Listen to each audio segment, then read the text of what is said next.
Good evening. It is Thursday night, almost 9:30. Had some technical difficulties getting started. I'm slowly working through the starting difficulties, getting better at it. This evening, I have a few updates. Last week we talked about a Raspberry Pi project. Actually, I have some pictures to show you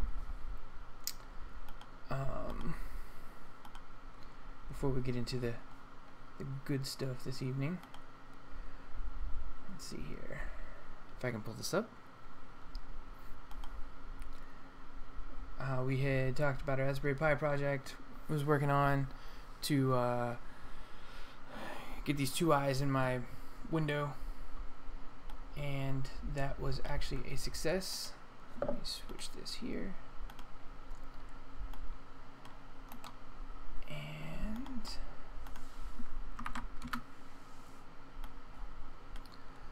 you can see here in this photo, zoom a little bit. There we go. Here at the top, you've got the eyes in the window. Also have some 3D pumpkins across in the yard here and along the path. It was a pretty big hit with the trick-or-treaters. A lot of the kids were admiring the eyes. Was talking to one of my coworkers. If I do it again next year, I think I want to get some black curtain, like the pipe and drape curtain, and roll it up by the corner so there's like a thin end, and then it gets wider as you roll it, like a tornado, I guess, and have it coming down the stairs like it's the tail of the dragon. So they can see the eyes from outside, trick or treat, open the door, and there's the tail of the dragon there. So I don't know, little updates and things like that I've been thinking about. But yeah, so I had a bunch of 3D printed stuff. Those little pumpkin tea lights, there was a design on Thingiverse that I found that I liked. It looked pretty cool, and I tried printing one, but I didn't like the way it printed out. Let me see if I can, what did I call it? So I ended up making my own. Yeah, so this is the one I originally found, and it printed out fine. But I wanted the gaps to be a little bit bigger, and originally I was going to try to 3D print them in vase mode, so I didn't want there to be a flat top on top, and I needed this to be less round. So you can actually see here, tea light pumpkin faces. So I made about, I think, 5 different faces, posted them here on Thingiverse, and like I said, it's less squashed on top, and there's actually a hole in the top of the stem. I ended up not using vase mode after all, but yeah, they turned out pretty well. On this one here, because of the way the teeth hang in the front, that didn't actually print very well, but I also wasn't using supports, so if I'd used supports, it would have been a little bit better there. Let's see here, but anyway, those turned out well, and I've already got 11 likes, and 4 people have added them to their collection, so that's nice. Thingiverse is a fun place to share things. And down here in the post printing, under optional, I said add a tea light. No, really, you should add a tea light, because that's like the whole point of the pumpkin here. In fact, I ought to post another picture of them in the yard instead of just this one on the desk, and this one while they were printing. But anyway, those turned out really well, and making the faces were pretty easy too, because it was just holes, right? So that was cool. So anyway, all that seemed to work out well. The Halloween decorations were a hit, and the mask with the adhesive worked well too on Saturday night, I went to a Halloween party and concert at a nearby place, and let's see, got some pretty good pictures there too.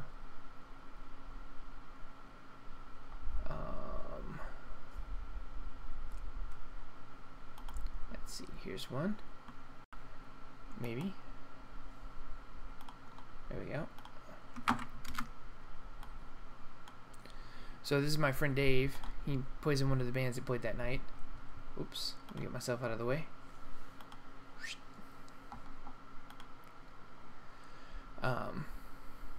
So he was dressed as Jason, and you can see I've got the 3D printed mask on my face, and it was just on my face too. It wasn't like I didn't add a band or anything to the back. I've got another picture without the hood on here somewhere. Let's see. I should have prepared these photographs before I started recording.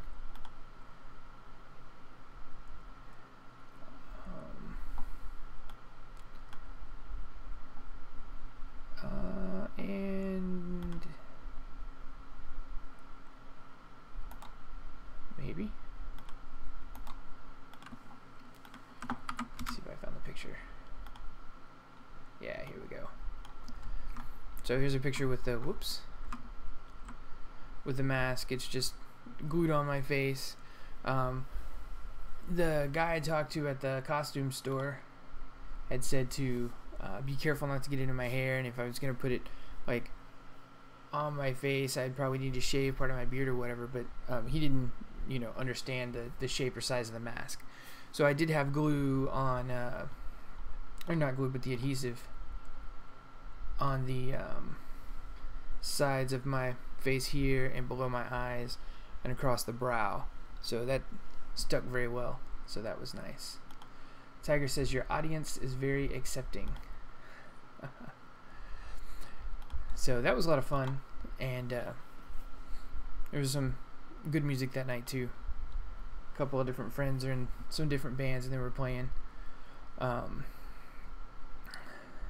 So that's the updates of the Halloween stuff and all that seemed to work out really well. I've still got a lot of the orange filament left. I wasn't really sure how much stuff I was going to do, and filament's not like super expensive, so I went ahead and bought 2 spools of it, and I used probably, I don't know, a third of one. So I've got a lot more orange left. I started 3D printing some controller holders for the Switch. I have a Nintendo Switch. I don't know if you don't know much about it. It switches from being a handheld console to you can play it on the TV. And normally it's the single player games. When you're using handheld mode, the controllers, they're called Joy-Cons, are stuck on the side of the screen, but you can take them off and do different things. Well, a lot of the games allow you to play 2 players, but instead of having to have a second controller, you can use the Joy-Con as a single controller, or a Joy-Con, the 2 different parts of the Joy-Con as 2 different controllers for player 1 and player 2. One of the issues with that, and I'll show you a picture here too since I'm talking about it. One of the issues with that though is the Joy-Con controller by itself, the half, is pretty small. So there's a couple of different designs I came across on Thingiverse and some other sites where people had 3D printed controller holders. So here, let me get out of the way again.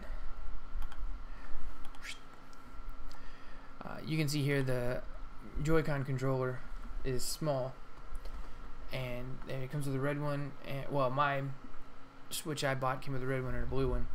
So I found this design for a controller holder, and I will show you what that looks like when it's all together. It just plugs in, so that's pretty cool. It makes it a better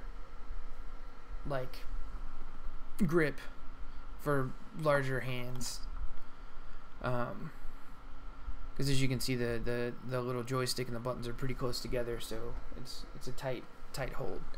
So I haven't actually played with it yet to see how it works out. I'm going to print a second one for the red one, again in more orange.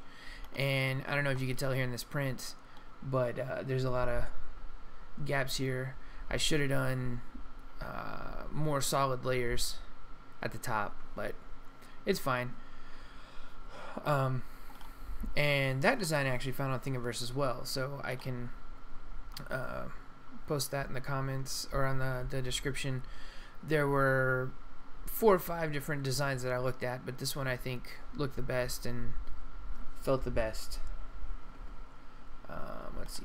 Tiger says the video feed is kind of laggy. Is that yours or mine?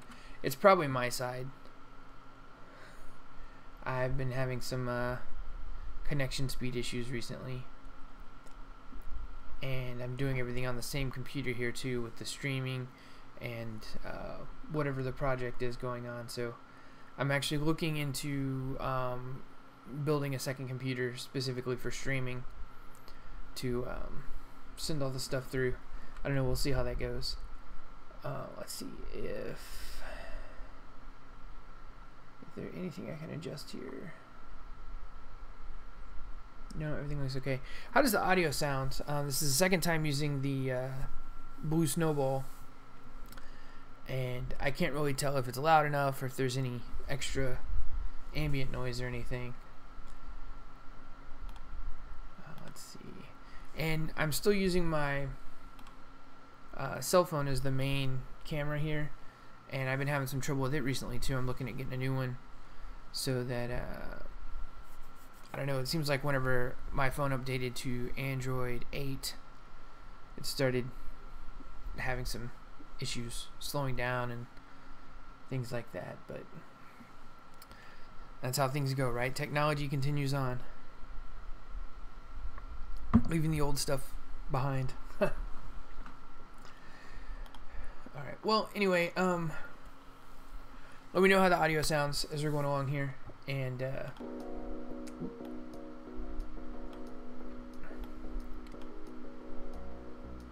yeah, the fan you're hearing in the background is actually my computer's fan. It's pretty loud. I'm going to try and bring up a little bit of background music. Maybe that'll help drown that out. And let me know how the level of the music goes. The music is actually from a Brazilian artist who goes by the name of Foewi.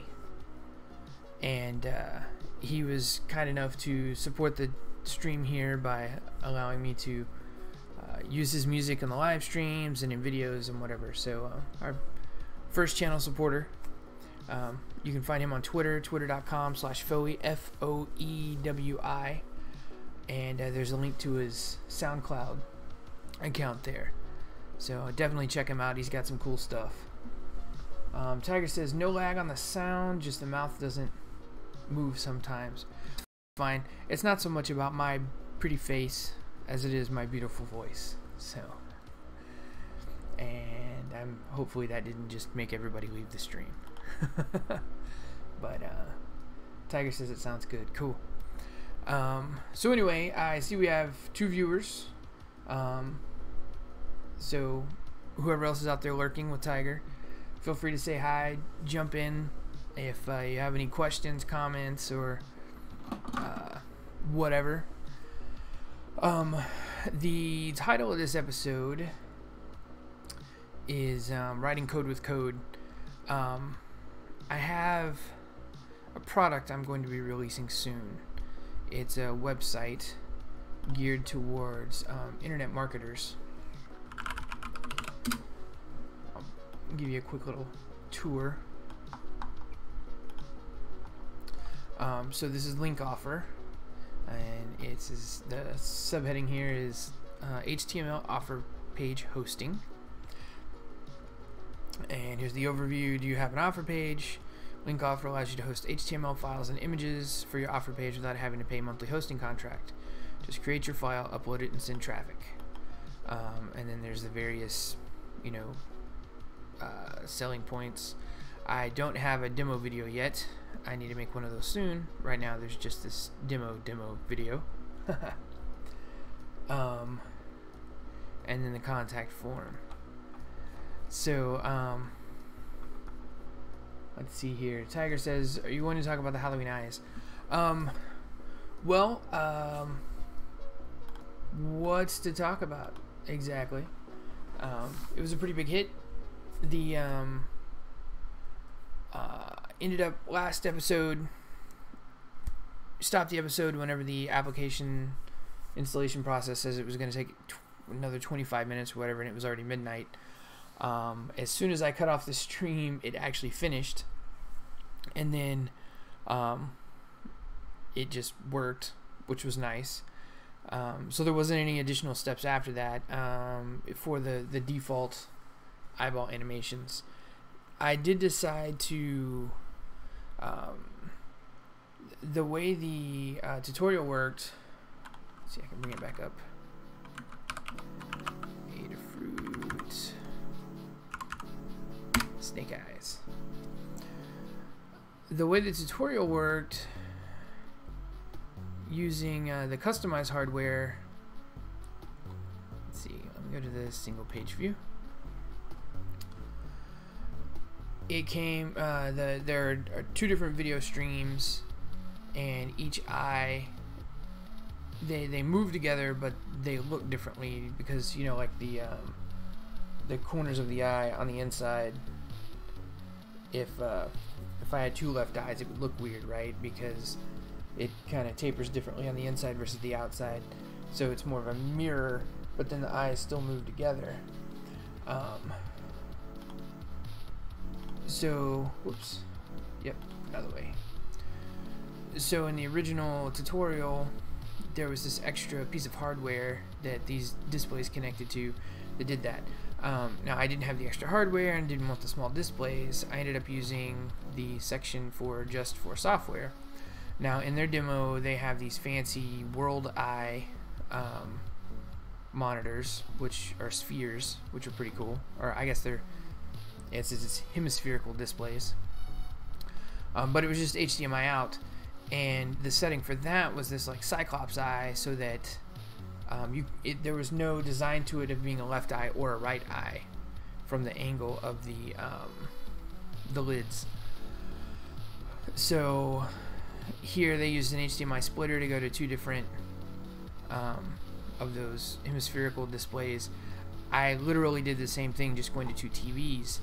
And right here they're talking about, let me zoom this in a little bit, and I'm getting to the part that I think you're actually asking about here, Tiger. Oops, zooming in too far, now I lost my place. Come on.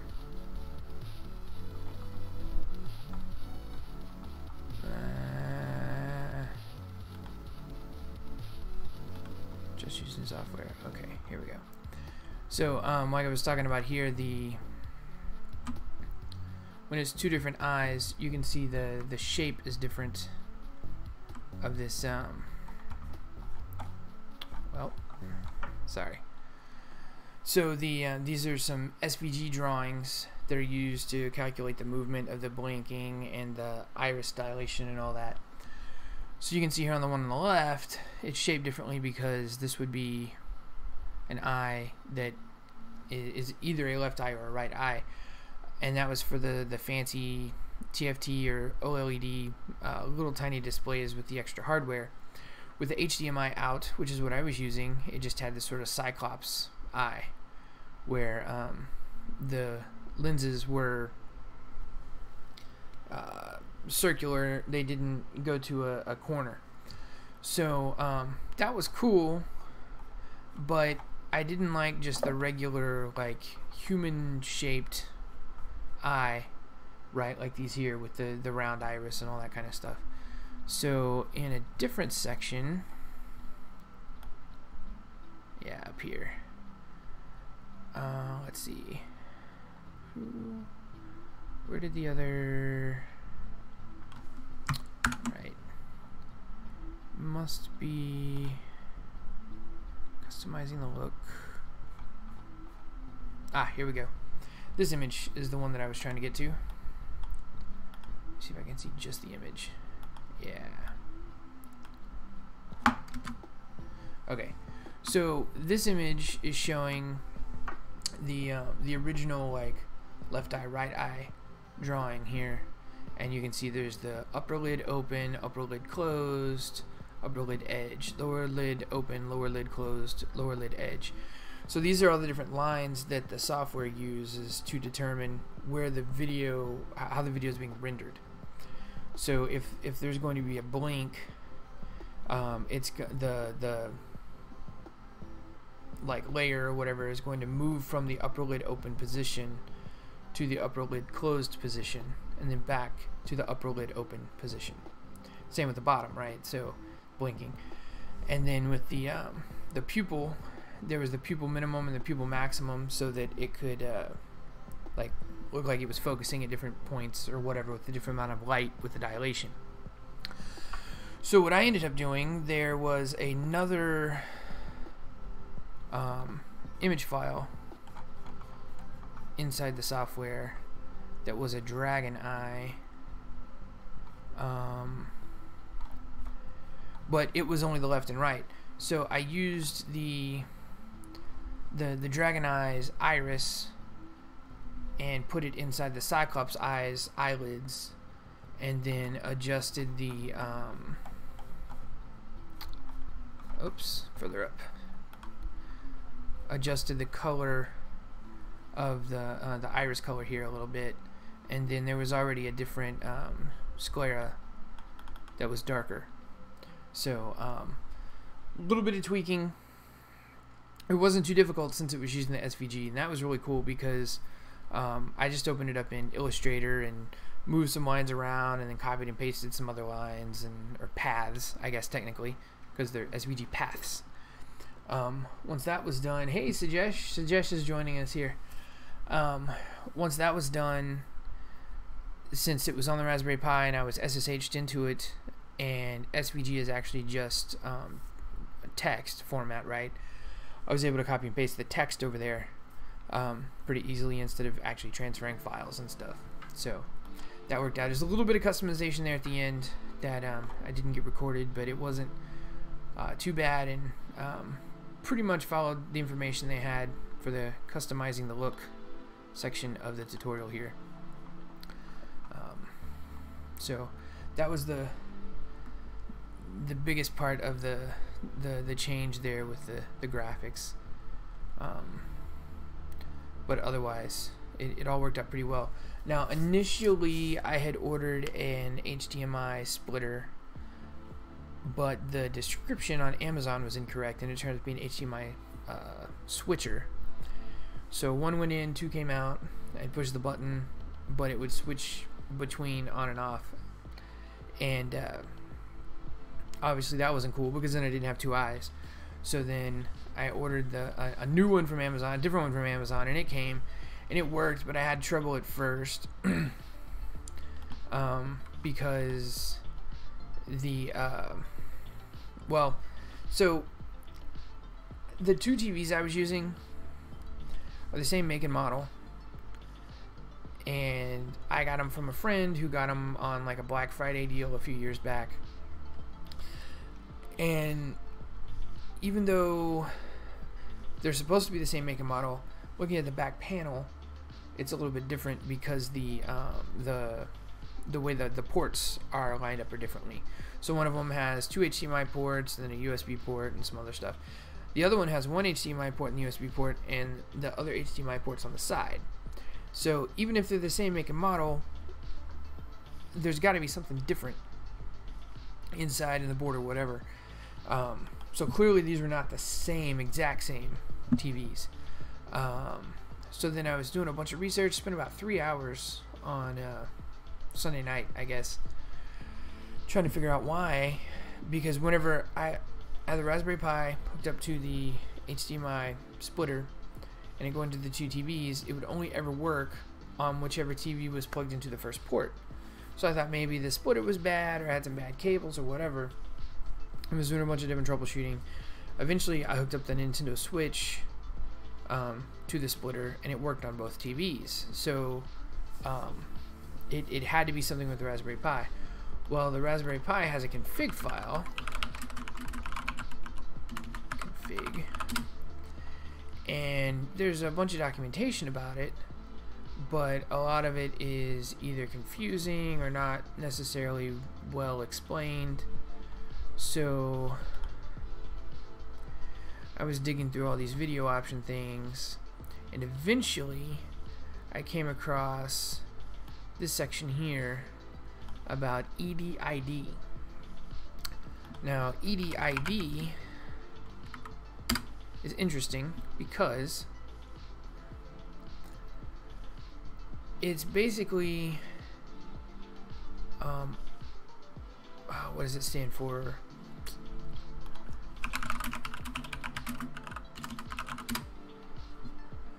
Extended display identification data. So extended display identification data, what that does is you plug a computer or a set-top box or a cable box into some TV or monitor with an HDMI cable, and the monitor says, hey, I'm this monitor from this manufacturer, I support these resolutions. And the source device says, okay, well, this is the best that I can send, and it's the best that you accept, so I'm going to send the video signal in 720p or 1080p or whatever. So then, because my two TVs, even though they're the same make and model, weren't exactly the same, I think this is where the hiccup was happening, because the Raspberry Pi is hitting the first one and saying, okay, well, this is what you are, this is what I'm going to send, while the other one is still, I don't know, not communicating or something. I don't really understand what was going on there, but eventually I found this setting here, HDMI ignore EDID. So, and then it's set to this weird value. It's not a 1 or a 0 like everything else, but 0xa5000080. And there's no other information about possible like values of it either. But it says enables the ignoring of EDID display data if your display does not have an accurate EDID. Well, mine has accurate EDID, but it's not the same EDID apparently, because once I set this, everything worked fine. So I guess the communication between the monitors and the Raspberry Pi was trying to be too helpful, and was causing me some issues there. But once I got that setting figured out and set up, everything was fine. And then on actually Halloween last night, the kids would come up, they were, you know, talking about the eyes and oh, they loved it and everything else. And even this morning, my neighbor walking her dog, she was like, every time I walk by, I just look at those eyes, that's just so cool. So that was nice. That was a big hit with everybody. So that was cool. I've had some friends ask me if I'm gonna how long I'm going to keep it up, and I told them, I'm like, well, I mean, Halloween's over, I'm probably gonna take it down tomorrow. And they were saying, oh, but we didn't get to see it yet, we haven't come by. I'm like, oh, I better come by quick, or else we'll just have to wait till next year. So that's kind of where things went with the eyes there. It was a fun project, and had its obstacles along the way, but it was cool, and it had the end result was really nice, really neat. So anyway, Suggest says don't do it. Oh, don't take the eyes down. Well, I mean, let's see. Tiger asks if I copy your SD card and put it in my Pi, will I get a Cyclops? If you put it in your Pi and plug in HDMI, you will get the single eye Dragon Eye. Yes. As well as anything else I happen to have installed on that Raspberry Pi.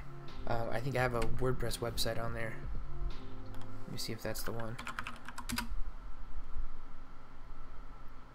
Maybe.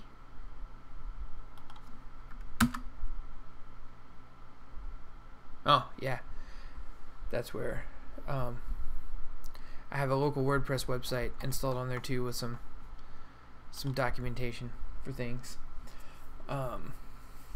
But yeah, sorry, Sajesh. I'm sure you'd like driving by, seeing that all the time, but I can't leave it up.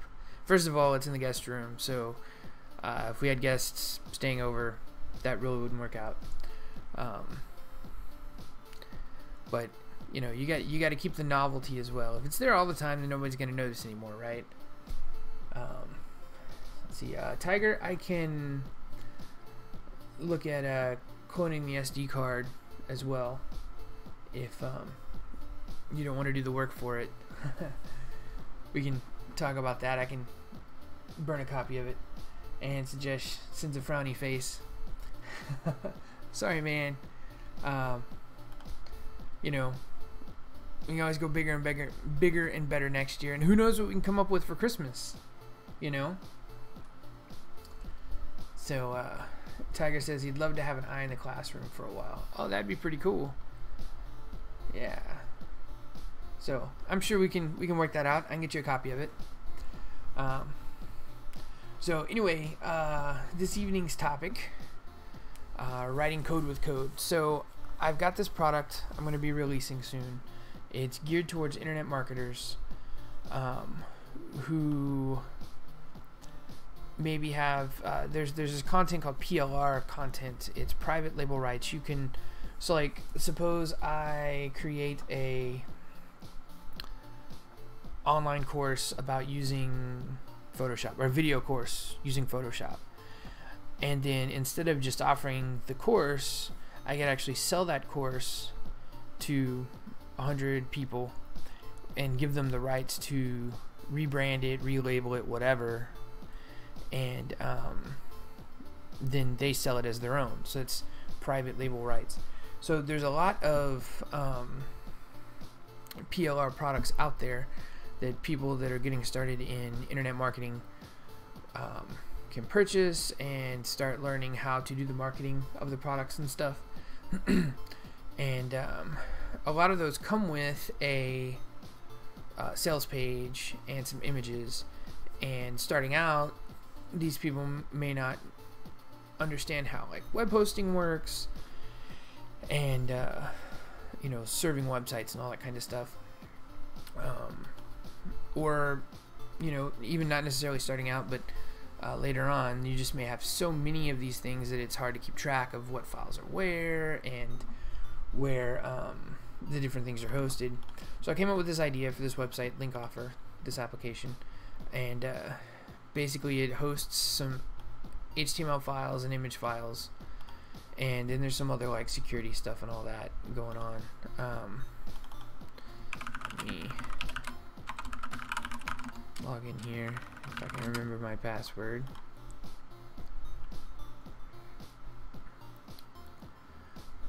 And I've got some sample campaigns and stuff in here. Some various things here. Some of them are some old tests. But for example, this coffee special that I was testing out some stuff with, you can see I got some visitors there. It was a while back, so this chart's kind of smeared, but there's some other stats and stuff, and I actually have an update I need to make here that shows even more details about the stats. Let's see if I can find that. 1 second here. Yeah, this might be it. A local copy.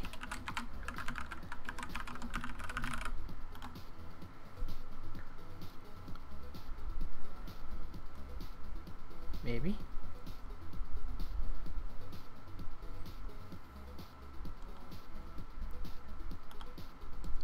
Yeah, so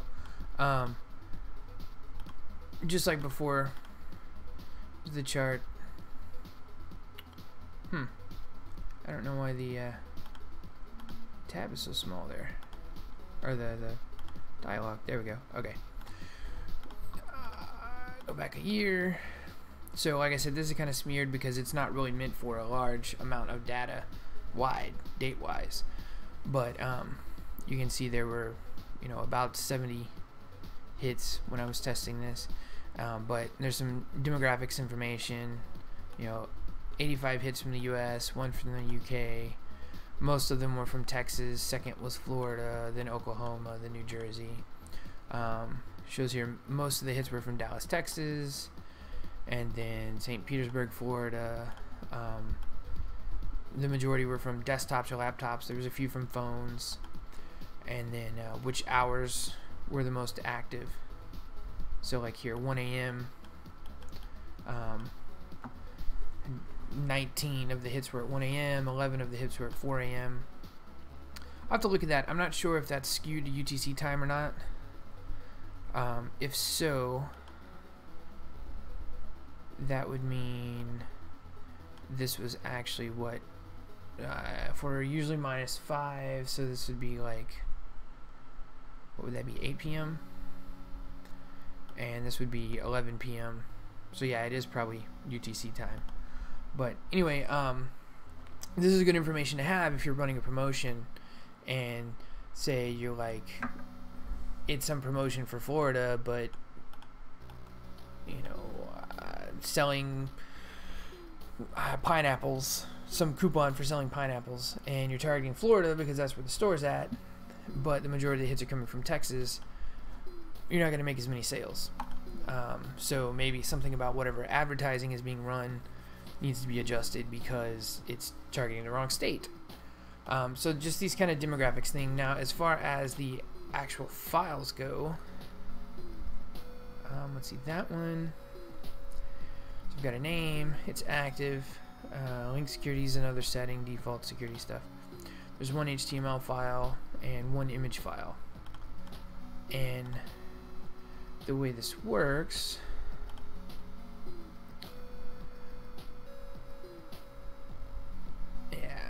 so I made this landing page and get the Premier Coffee experience. There's some reviews, enter email address, already got the coupon code in there, and then you can click apply discount and it goes to the website to purchase coffee at this discount, and I would get an affiliate commission for every sale.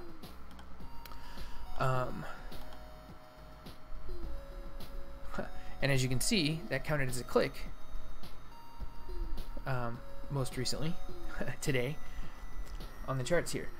So it's, if you're running an ad like Google ads or Facebook ads or something, this helps keep track of the clicks and the demographics of where it's coming from.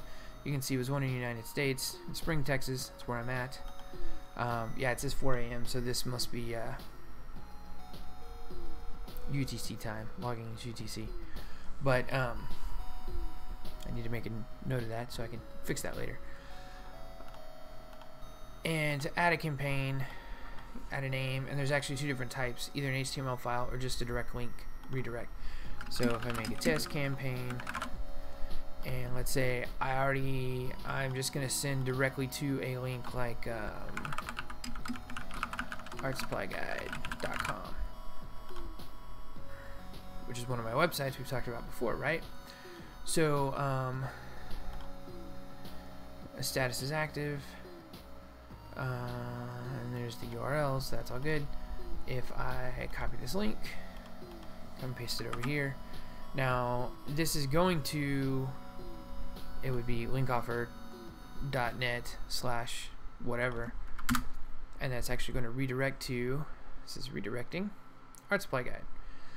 Now, if, say, I was going to run 2 or 3 different campaigns to 2 different advertising campaigns to try and get, no, I hate art, to try and get more people looking at the online art classes, I could say I'm going to run some Google AdWords and a Facebook ad and I don't know, an infomercial, right? I wouldn't want to just send everybody directly to the school link because I want to know which one of the types of advertising is working. So I could set up 3 different campaigns here in link offer and end up with 3 different individual links that all still go to the art classes, to the online school. And then later I can go back and look at the stats on each campaign and see that, oh, well, the Facebook ads are working better than the Google ads. So instead of spending money on the Google ads, I'm going to shift that money over to the Facebook ads since those are working, apply more money to it, get more clicks, get more students, etc., etc. Or, like with the example of the coffee stuff, or I have here some Bath and Body Works sample stuff. See, I think that one was a while back too. Yeah, that was all United States, mostly Florida and Tennessee and Georgia.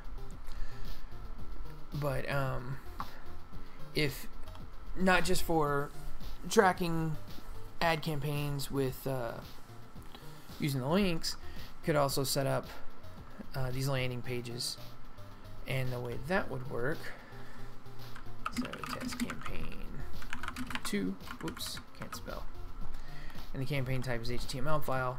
So here I can drop the HTML file, drop the images. Let's see, do I have, what are those laying around that I can test with? Let's see here, maybe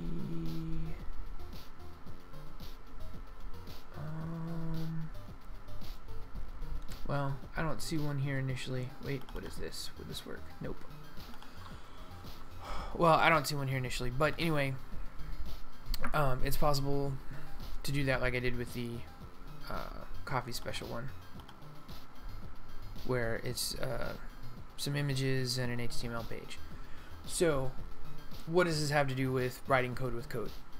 Actually nothing, but here's where I'm getting to with that.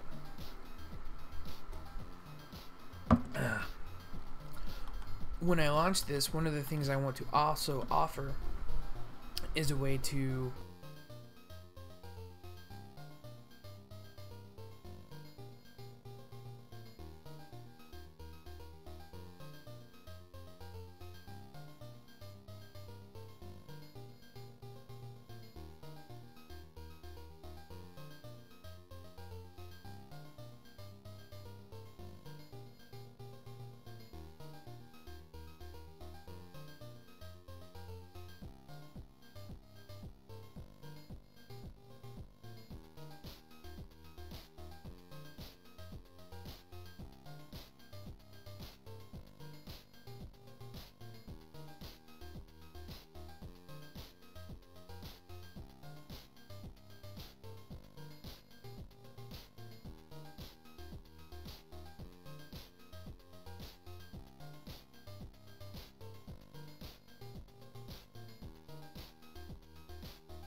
Hello, testing, testing. Okay, I don't know what happened with the Boost Snowball. It still shows that it has power, and it's plugged in. I don't know. I can troubleshoot with that later. But, I'll switch back over to my old headset. Just get that out of the way. Alright. I'm not sure where it cut out, so...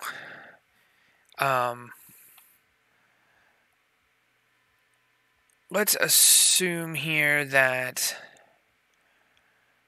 I'm new to internet marketing, and I'm going to find some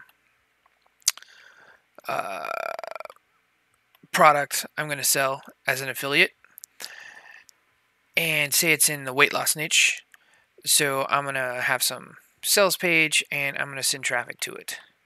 And then hopefully they'll buy it, and then I will get a commission and make some money. One of the things that is interesting, I think, is that there are so many different affiliate options out there. So just like I said, in weight loss, as an example, there could be 10 or 15 or 20 or 100 different products out there that are looking for people to sell it for a commission. And each may be targeted even more specifically. So instead of just, and if you're going to target something a little more generally, like say weight loss, if I ran some ads on Facebook and sent everybody that clicked on it to this landing page, they're not all going to have the same kind of weight loss goals or the same kind of situations or whatever, right? So there would be a lot of that traffic that would be worthless in the end because they wouldn't purchase because it wouldn't fit their situation.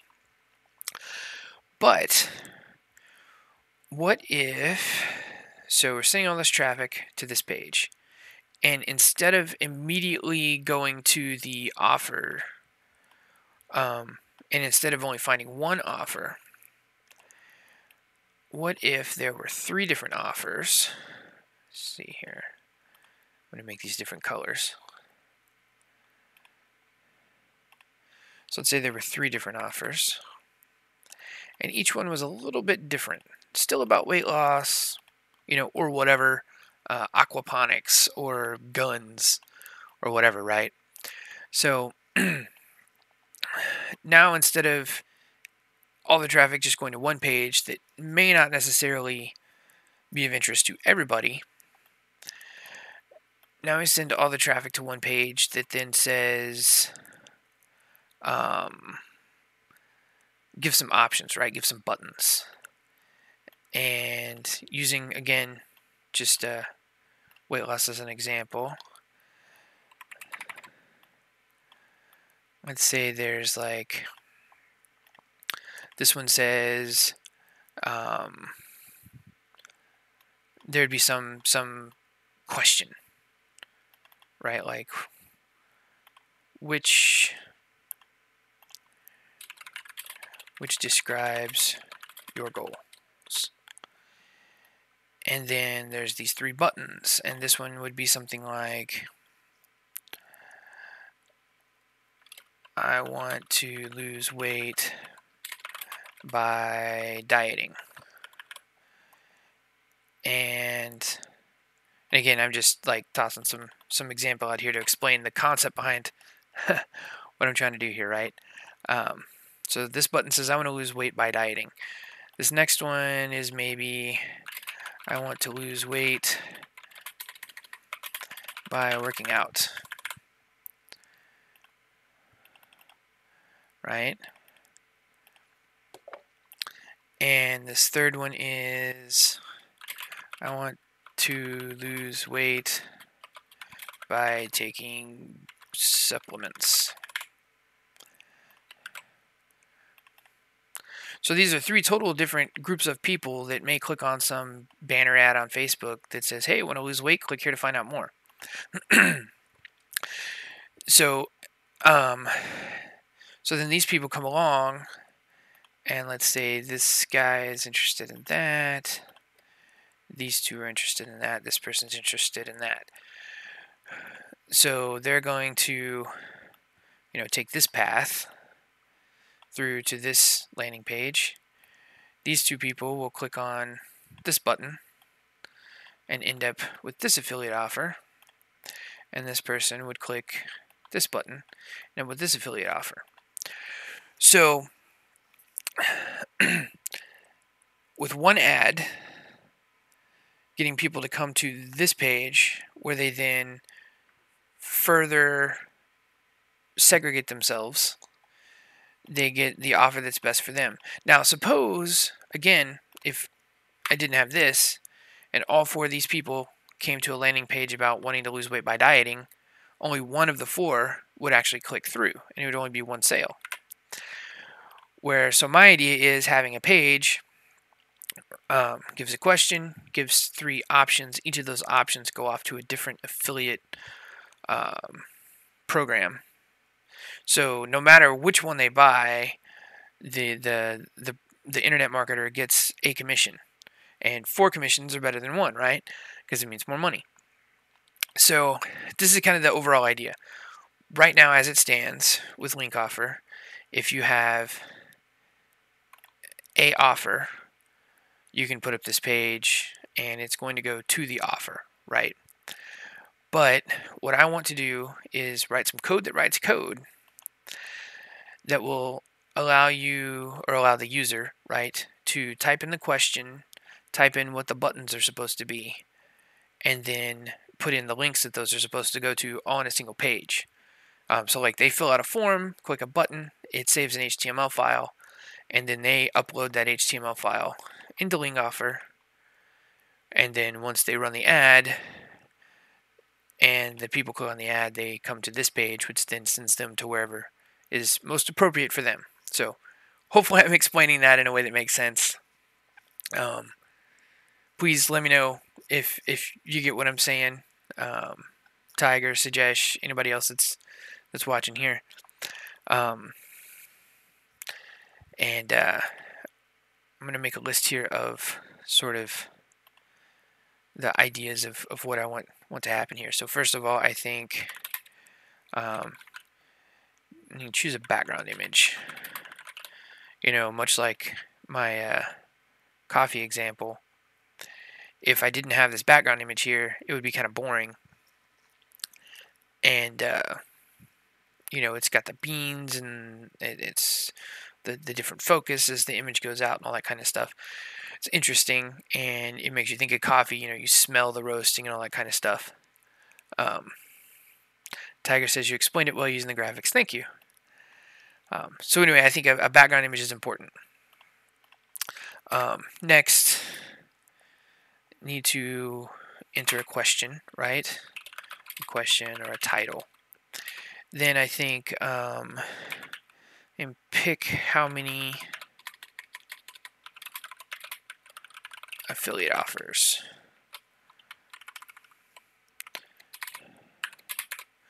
And so this would be the number of buttons, right? If they want only 2 or 3 or 4, I think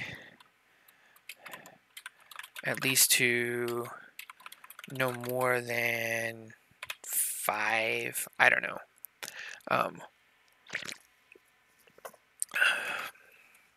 And then I need the button text and the actual affiliate link. And once they fill out the form, so these are form controls. So once they fill out the form, then they click a button and it saves the HTML file. So what I want to do is write the code that will write the code. So let's see, I'm going to move this to the other screen. I've already got a copy of Visual Studio open here with a web application. There's nothing in the web config file. There's a packages file with some stuff, but I'm not actually using those anymore. This was just like a template project where I was messing with some different AWS and SendGrid and Stripe, different APIs. Just sort of a boilerplate thing. But I actually removed those references earlier because I don't need those. But right off, I'm going to add a new item.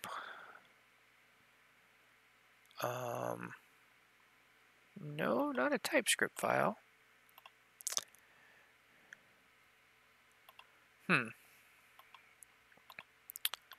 Oh no. My only options are ASP.NET Core. That's interesting that it opened this solution, though.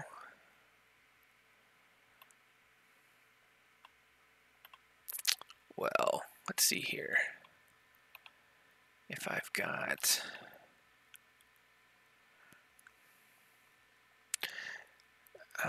let's see, this is Visual Studio 2017. Yeah.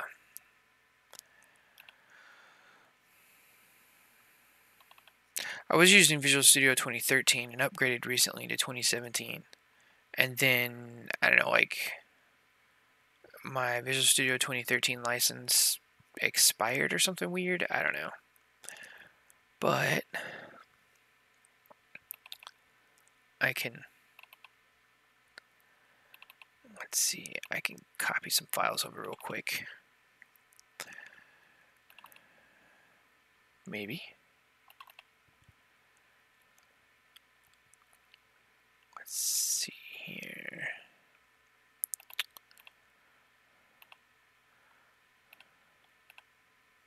Well, I apologize for the delay here.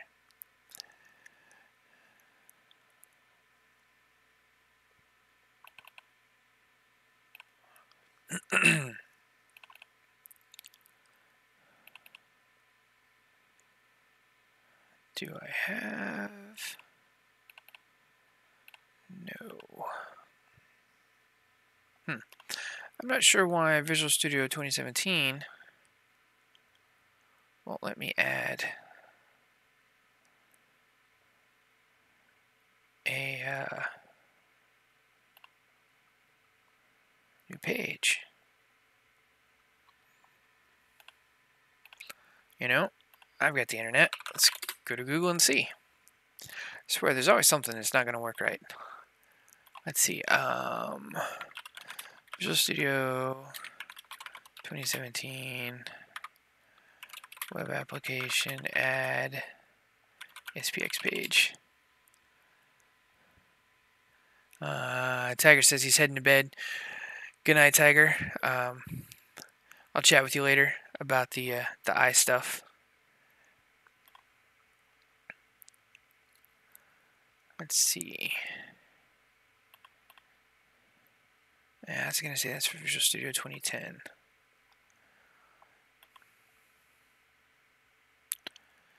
Create a basic web forms page. That's not what I want. Tiger says, good luck, you make my Thursdays. Thanks, Tiger. I appreciate that. And thanks for always stopping by.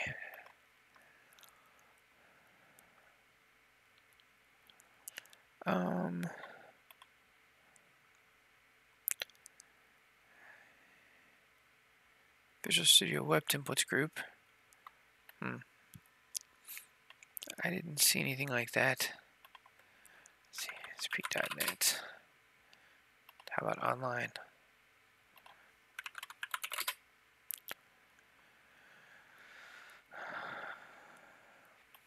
Well, this is annoying.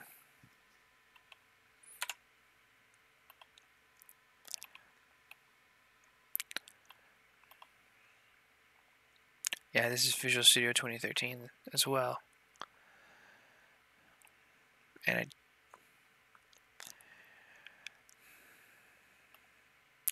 I don't want to do core. I don't know enough about core to use core yet, unfortunately. Create and edit ASP.NET Web Forms project in Visual Studio 2017. Yes, this is what I want.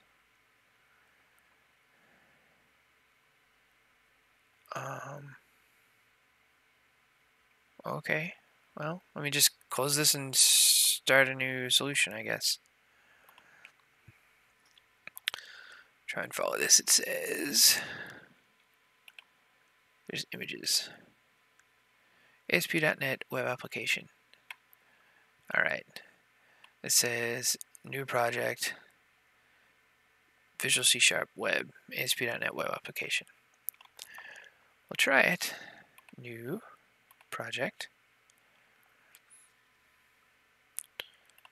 Visual C# Web, I have ASP.NET Core Web Application. That is not what I'm looking for. What is this? Is there some update or something? There's an update, but I doubt that's going to add the other thing. And I do have other solutions that are here.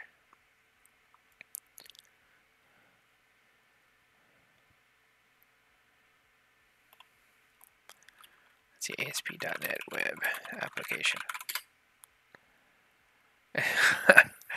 All the options of the core web application. All right, let me search that differently. Visual Studio 2017, only core web, not standard available. Maybe? I don't know.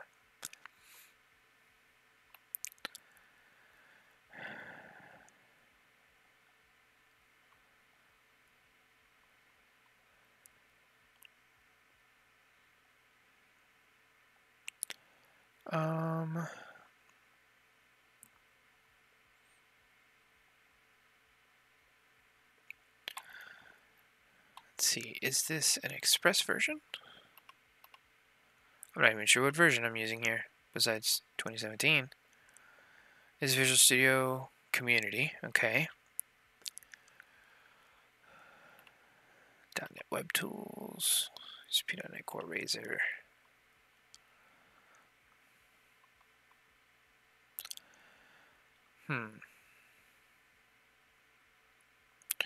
And .NET Framework 4.7.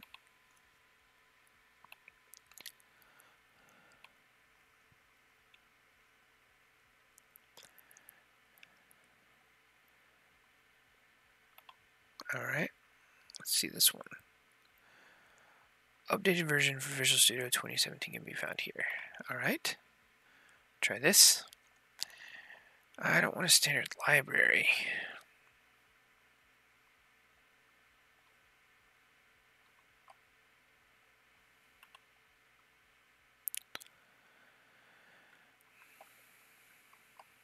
Well, this is disappointing.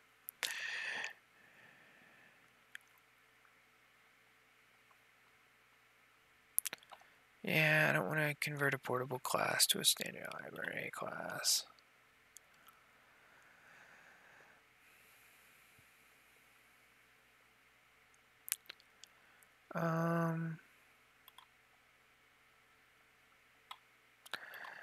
.NET Standard Web Application.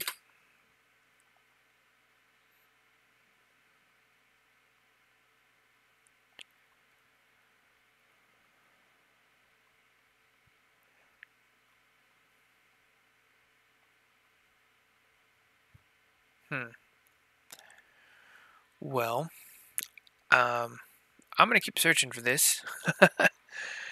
Hopefully, I'll come across the solution here. If we've got 2 live viewers right now. If anybody starts dropping off, I wouldn't feel bad.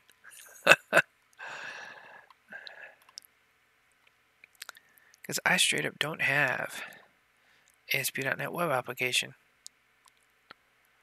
And when I search for it, all that comes up is the core. Let's see, okay. ASP.NET Web Forms missing. Visual Studio 2017. Here we go.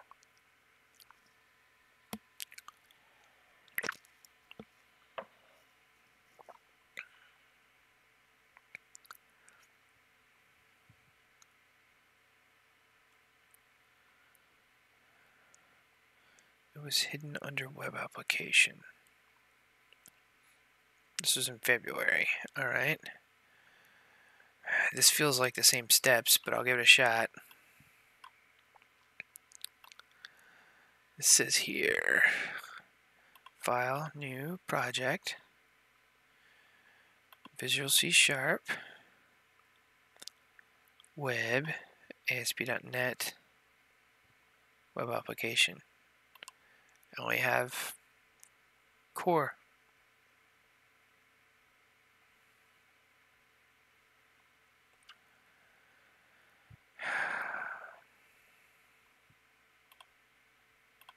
blank solution.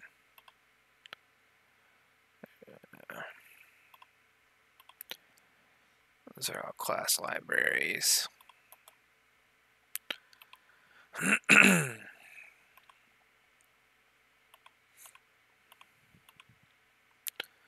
Search online again.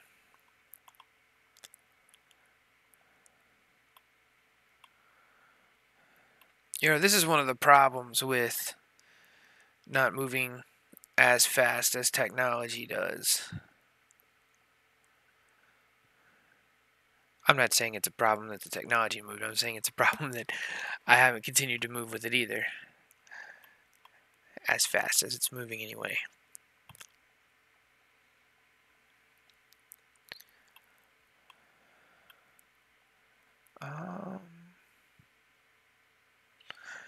You know, I wonder if maybe it has something to do with whatever version of .NET is being targeted.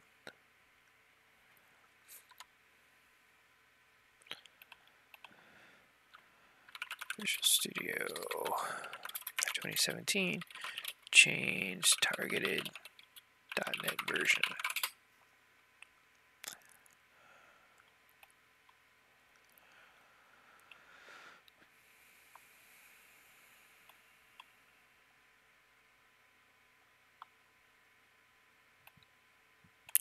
Target a version when you create a project. No, that's when it's created. Oh, well, I didn't see that on... Yeah, there's not an option down here for it. Classic desktop. Yeah, so if it's a...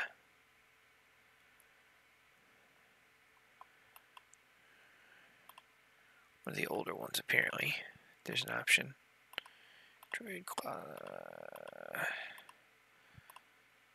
Unit tests.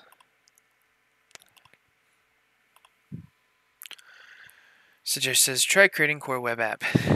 Well, I guess I could.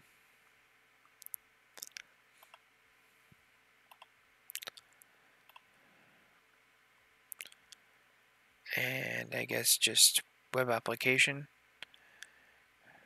Let's see. I can't change the...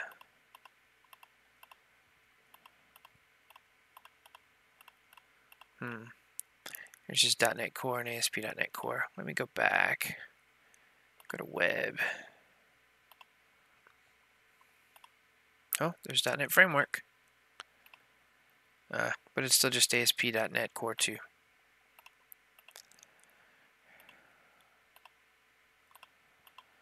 Alright, well...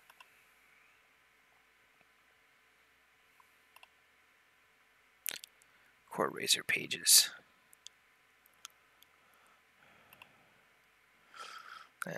Just create it and see what happens.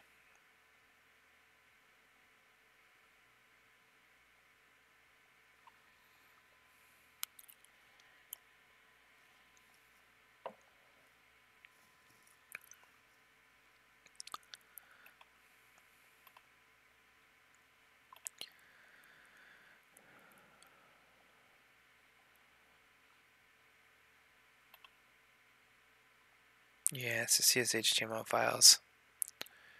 Like I said, I'm not really, haven't used .NET Core very much at all.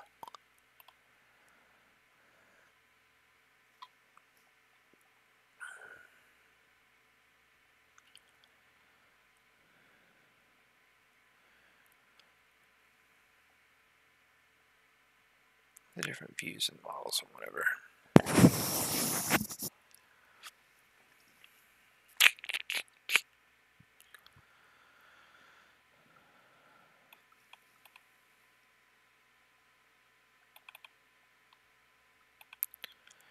Let's see.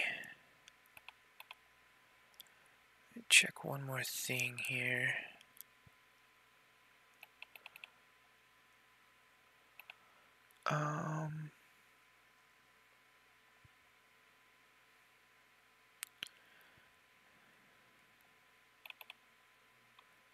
See if I had a... No. So I'm going to see if I had another, like, just small slide I could just copy.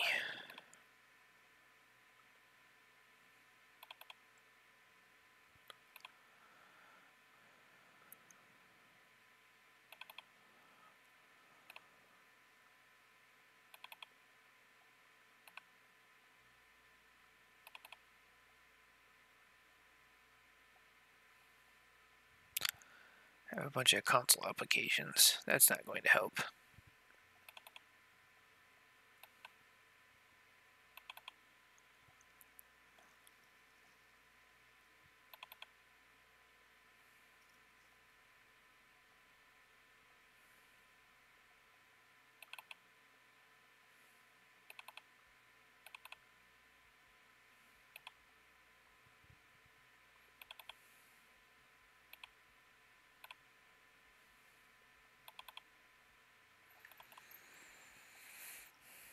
I'm not happy with my choices at this point in time.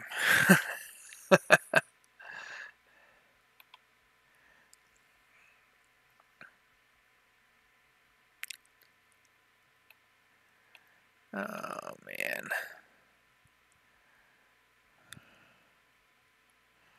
Well, let me see.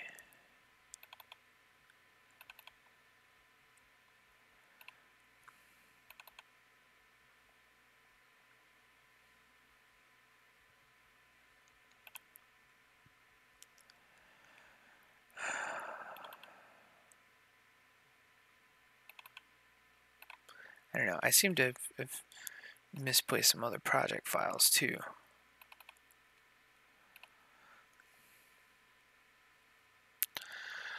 Suggest ask, don't you have ASP.NET Web Application Template? No, that's the problem. It's not listed in the options when creating a new project.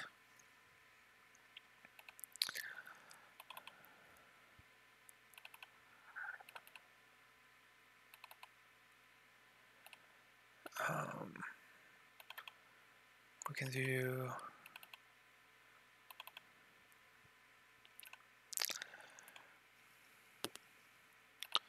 We need to do that.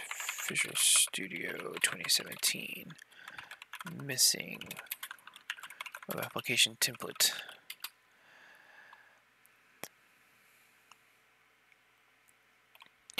Suggest says, I think you need to install it. Yeah, that's why I was searching the online templates, right? But it doesn't even show up in the online templates either. Under the C# stuff. Or ASP.NET. It's all core related. Which is why I went and was looking at what version of .NET I was looking at. Let's see here. Visual Studio. Web app templates are missing. This issue has been fixed as of March. So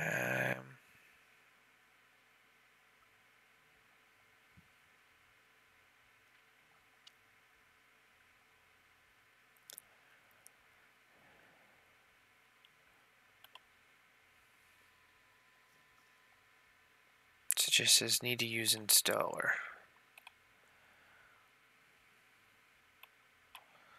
Alright. Let me close the solution.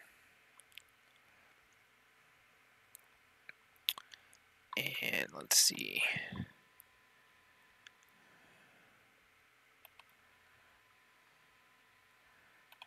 Let me go to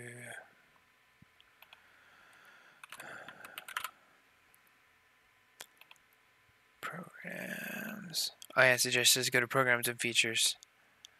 Hey, I was heading there. Change Visual Studio 2017.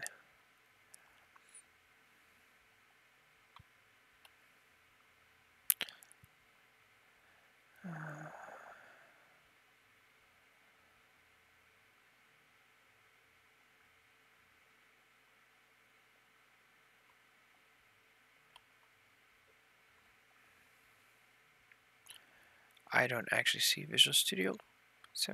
There's Community 2015. Where's 2017? There's a Visual Studio installer.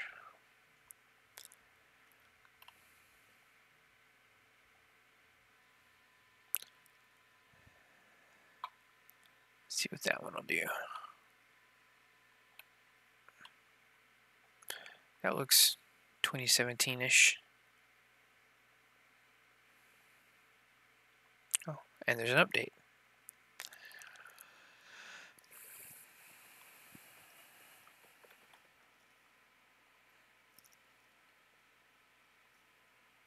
I'm watching for something to change. Oh, there it is.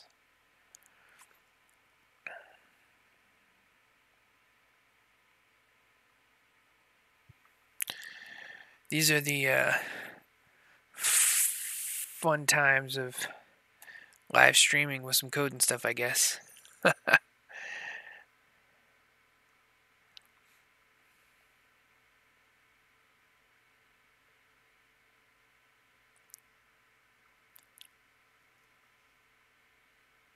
Almost done.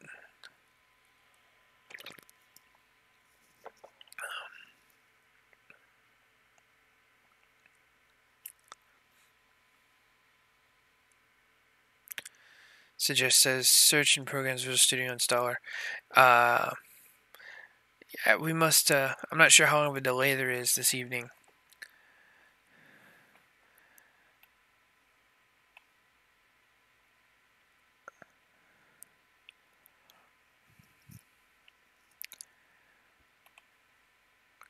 Let's see. I am going to type something in the chat and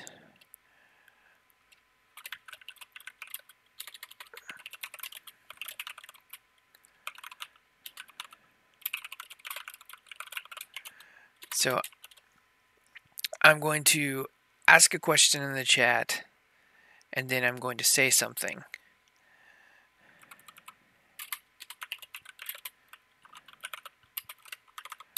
And I'll time and see how long it takes for this round trip to happen. So I'm going to send this. The word is potato. Now let's see how long it takes to get the expected message back. Let's see. There are some updates here.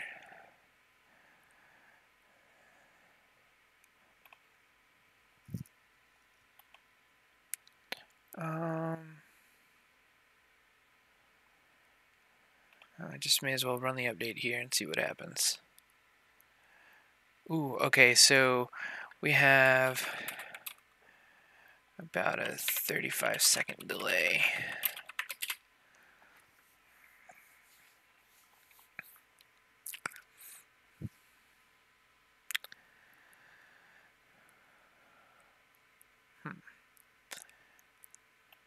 Unfortunately, if I'm going to run this update, it's probably going to end up taking a long time.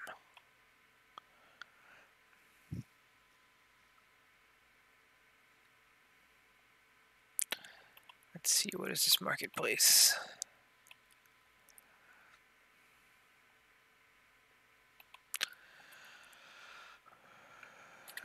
What did I want? ASP.NET Web Application.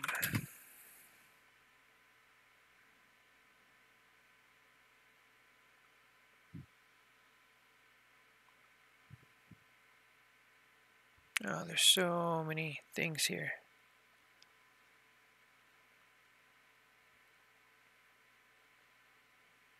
Oh, a PDF library. That's nice.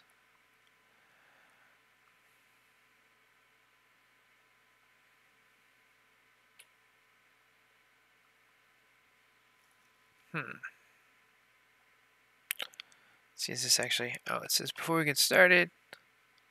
Oh, apparently it doesn't like that my PowerPoint is open. Interesting. I'm going to take a screenshot of the notes here.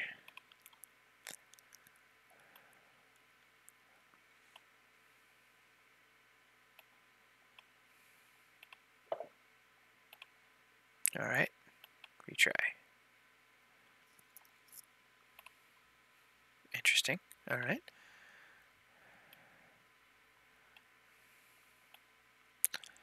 This I don't think is going to turn up what I'm looking for. Wait, what was that? Black label ASP.NET. Clean, mobile ready. Oh, cool. All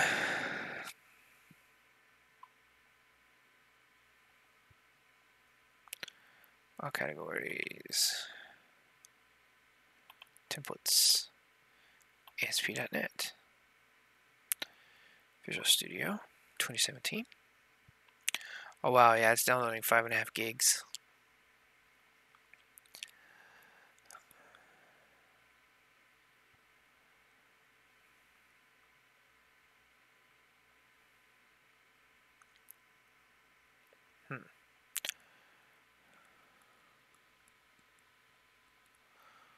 Well,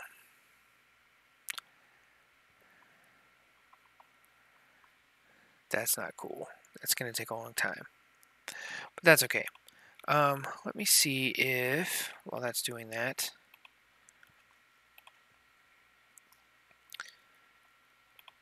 what other...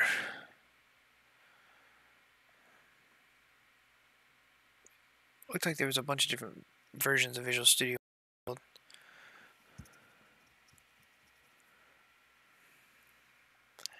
on my machine. I know I have 2013. I had 2015.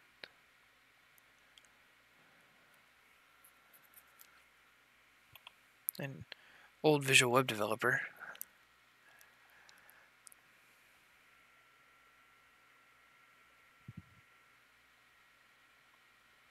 Is it opening? I clicked on something.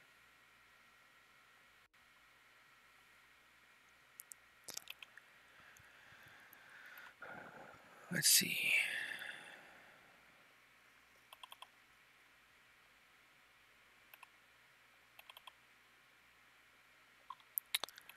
What if...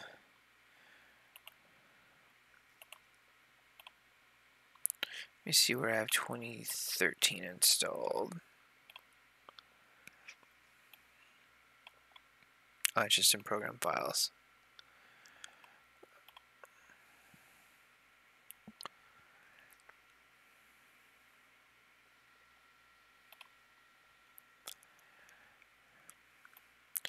Oh, we've got a couple more viewers now. We've run across a snag with Visual Studio. Visual Studio 2017 Community Edition did not have the templates I needed. And there was a big update for it. And apparently my Visual Studio 2013 seems to believe my license has expired. So, trying to look at a couple things here to see if I can either get this updated or get one of the other ones running. Yeah, that's 2017.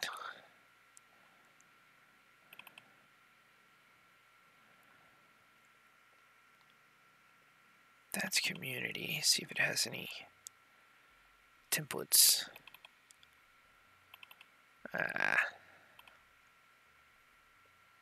Installing packages 3 of 507. Wow. Oh, the F# stuff. Wish there's a way to pick and choose what it picked up there.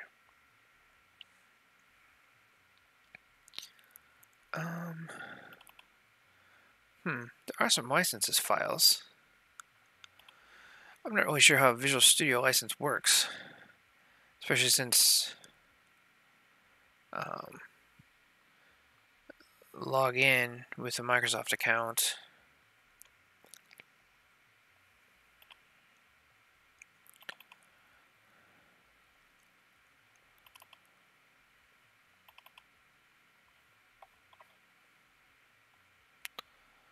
Let's see. Visual Studio 2013. It won't let me open it since the installer's running. Alright, well, just have to wait on this, I guess. So let's see. Oh, we have 5 viewers, and I am stuck waiting on Visual Studio to update. So let's see. For those just joining us, the goal here tonight was supposed to be to create a web page that asked 5 questions and fill it out, and it generates an HTML file, which then allows so for example, say you want to do a Facebook ad marketing some product for weight loss, and you don't have to actually have the product. It could be an affiliate product. You're getting commissions off of the sale.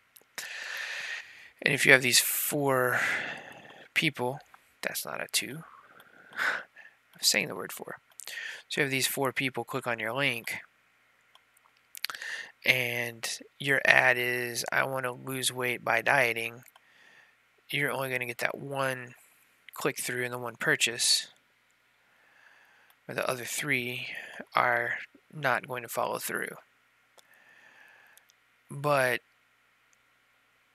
what I want to do is create this form asking these 5 questions, where then it generates this page with multiple affiliate links on the same page. So when you create an ad for weight loss and it sends these different types of people, instead of being turned away because they don't want to lose weight by dieting, maybe they want to lose weight by working out or by taking supplements, then they see the option that best fits them and they click on through, and then you get, the commission sales on this side instead of only the 1 for advertising the 1. So that's the general idea. But if my Visual Studio is not going to work out, then this evening may have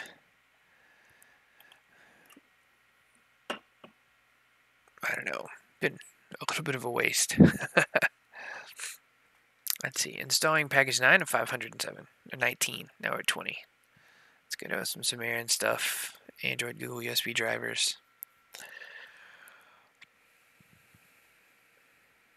Still about 4 gigs to go on the download. Let's see. While this is going, I'll show you another little application I wrote one time. This is a console application that actually consumes some NASA API endpoints. For example, we could see the astronomy picture of the day, and it asks the date, and it's got to be in a specific format. Today is the first day of November.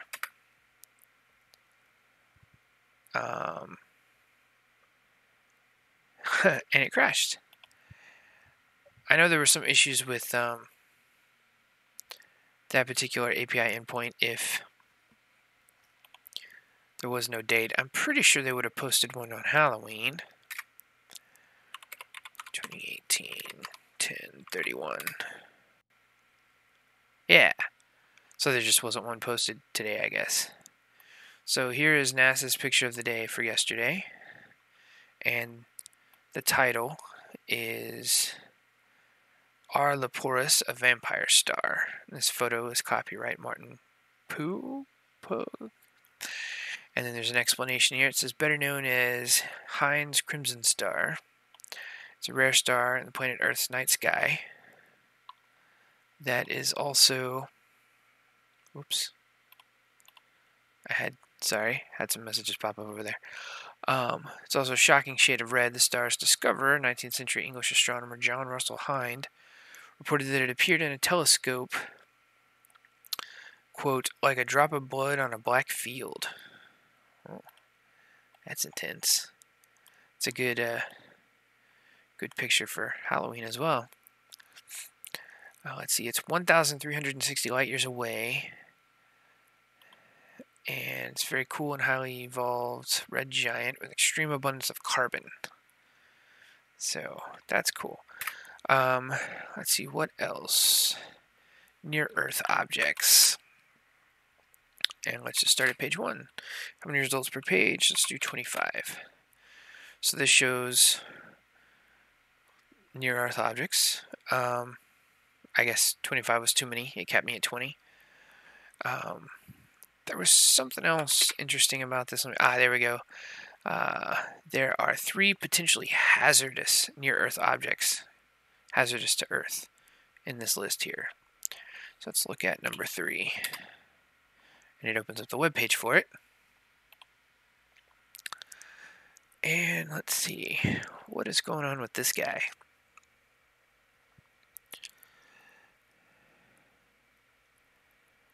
It was first observed in 1997. Last observed in 1997.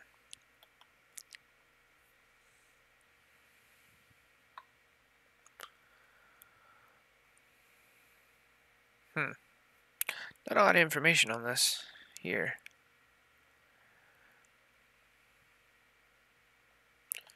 Let's see the orbit diagram.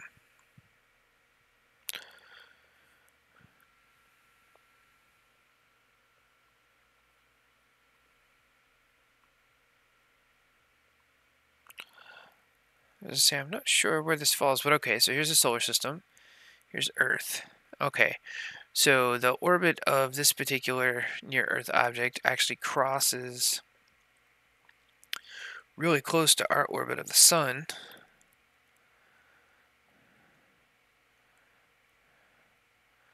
Over on this side here. It's pretty far on that side. It's actually closer to Mars at that point. But potentially hazardous. There you go. Let's see, what's the next potentially hazardous one? Number 12. Let's see the orbit diagram. That orbit diagram is pretty cool.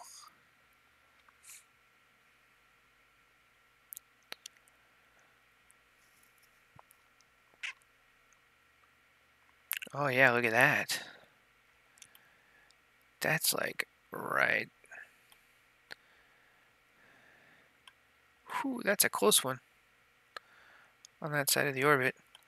Now, of course, it has to work out in some way that Earth is here, and what is this? HI31 has to be right around there too. Let's see if there's some way to... Oh, there it goes.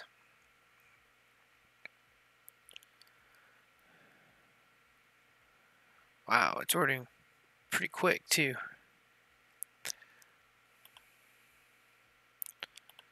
Let's see.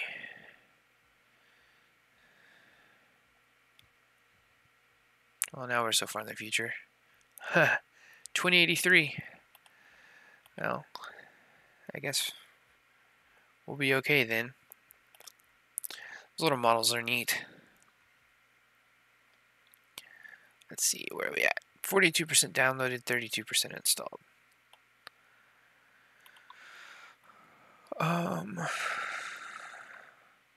So let's go to the next page.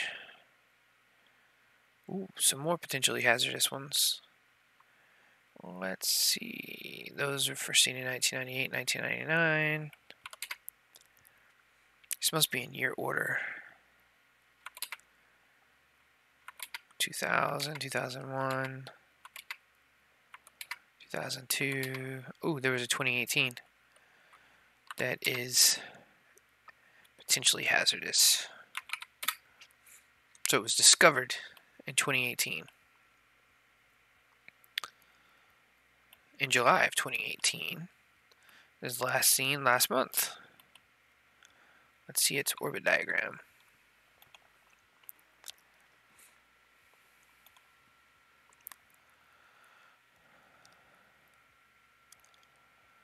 QN1.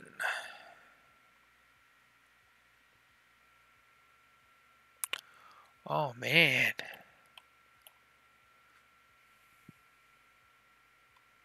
Oops. What is going on here? Stop zooming in. Yeah. That's intense. Okay. So this is today. Or, well, today UTC. Let's step back by a month. Because it was first found in July. And now let's step forward by a day. Play forward by a day. Oh yeah, look at this. Here comes the Earth. Here comes 2018 QN1. Oh man. No wonder we just found it in July. Ooh, that was close too. Wow. Who knew? I guess nobody before July. Huh. Anyway, it was a fun little thing. There's other APIs that I haven't really explored yet, like Sounds of Space. But NASA's got some cool stuff going on. That was a fun little project.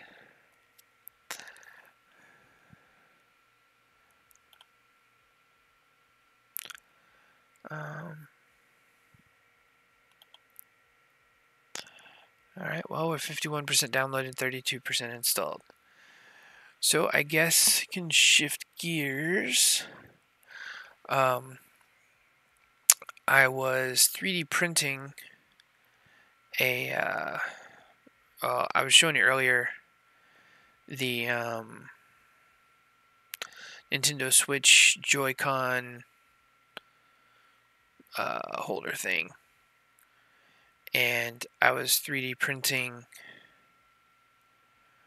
one of those, the second one, because I have two Joy-Cons, so when I play two players, I need two of them. I was printing the second one, and it started raining real bad, and the print had a problem. Let me see if I can show that to you. Second.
Try not to go too shaky cam here. But it actually looks like I had the same x-axis problem I was having before,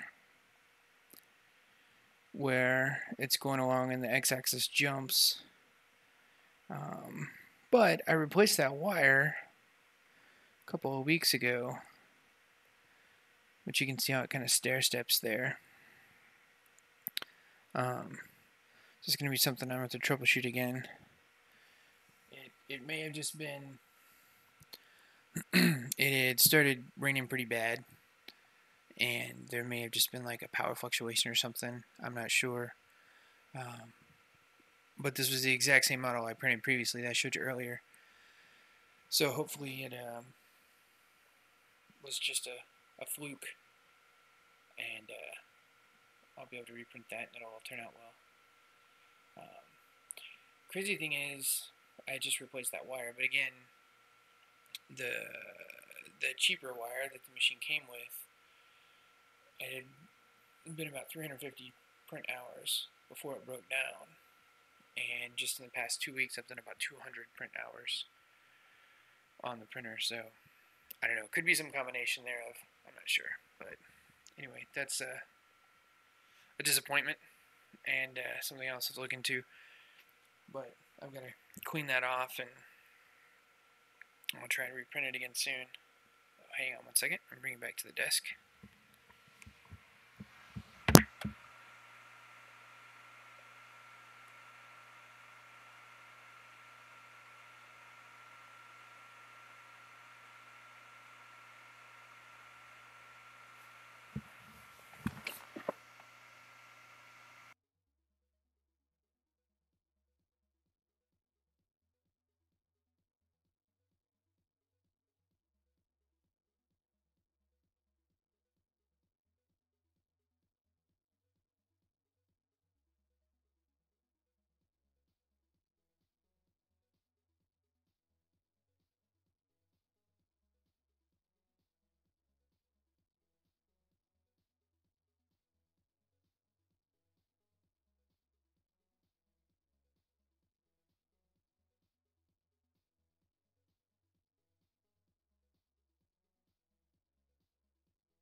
Alright. Where did I go? There I am. Whoops. I've got the, now I end up right again. Oh, nope, that way. This way. Yep. Nope. Yep. There we go. So anyway, hopefully I can get that worked out pretty shortly. And it's not really a problem, and it was just some kind of a happenstance. But that's been the first issue I've had since replacing the wire. And I've printed tons of stuff since then. All the Halloween stuff. Also been working on some cable chain, actually, for the Z-axis. Some more spool holders, that kind of stuff. So we'll take a look soon. Hopefully it'll be fine, and it was just nothing. Oh, while this is running, something else I noticed that was interesting. Let me bring up the Raspberry Pi that I'm running the eyes on. There's this command here to get the temperature, and it shows, I'm not sure if you can see that, I'm not sure if I can make it bigger.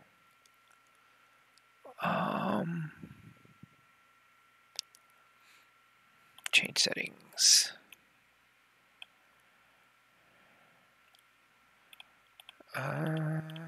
Appearance. Yes, font. Like 26. Yeah. Oh, yeah. So there's this command here to get the temperature, and that's at 76.3 degrees Celsius, which is surprisingly warm. What does that mean in Fahrenheit?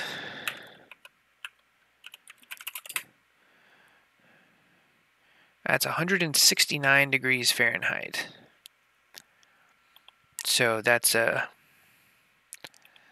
pretty warm on a processor running the eyes, and it's still in the guest room running right now. I'm gonna take it all down tomorrow, but I was surprised by that running temperature, and it's been pretty solid. I mean, it hasn't fluctuated very much at all. but it's just the Raspberry Pi pumping out the HDMI video at, I think, 1280 by 800, and it's in a 3D printed case made of PLA, but 76 degrees Celsius is not enough to melt it, so that would have to get up to like 176 degrees Celsius, where it start having some issues there. 74% downloaded, 41% installed. Anyway, I thought that was interesting. There was a couple of other ways of measuring the temperature, but it all basically ended up giving the same value, just in a different way, right? Because this is temp is 76.3 degrees Celsius. This is saying 75,750, which I think I'm not sure what the different thermal zones mean, but it basically is about the same. I wonder if there is another thermal zone. I didn't even check that. Nope.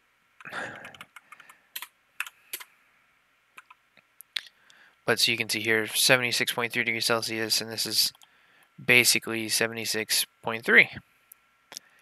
But I thought that was interesting. I'm not sure what else is in here. Actually, I don't want a cat. Let me see if I can CD to it. Oh.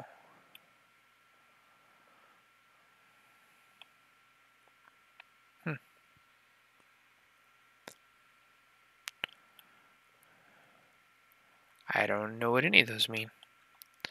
But anyway, thought that was interesting. So, what do y'all think about the music here playing in the background from Foewi?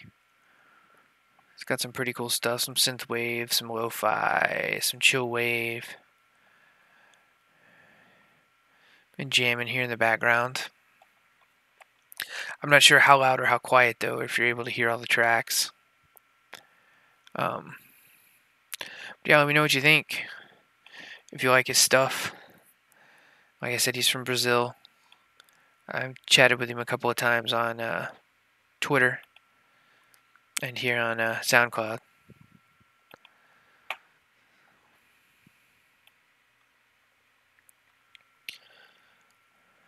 Okay.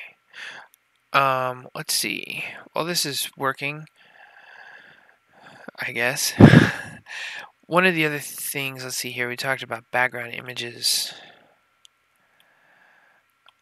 I want to find some good background images and also some that can legally be used.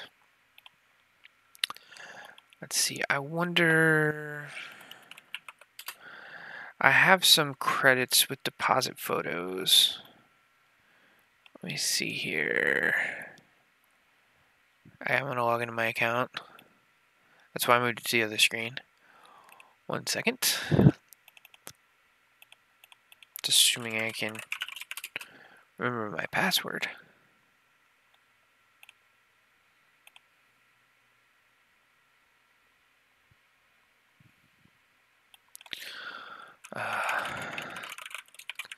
Maybe I can't remember my password.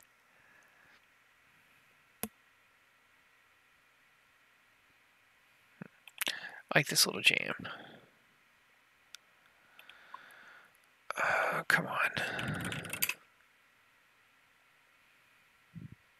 Oh, there we go.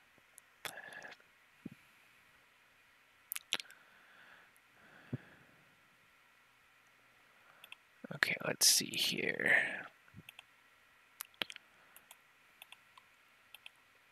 So I have some deposit photo credits. And I want to check and see if what the usage terms are on that, because there's some cool, you know, scenes and themes and whatever. I may be able to find something that, or 5 somethings, or 10 somethings, you know, whatever, that would work as good backgrounds. Let's see. Make sure I'm not going to show my credit card number or anything.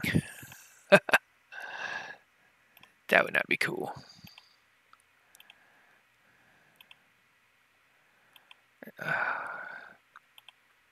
Okay, I think I'm good. Oh. Go back to photos. Okay. Yeah. All right. So let's see. They've got quite a bit of stuff on here, and I've got some credits. It doesn't say here on this page now. I saw it on a different page earlier, but I've got like, I don't know, several hundred credits still. Yeah, active. I hate it when stuff on the page moves and then you click on something else.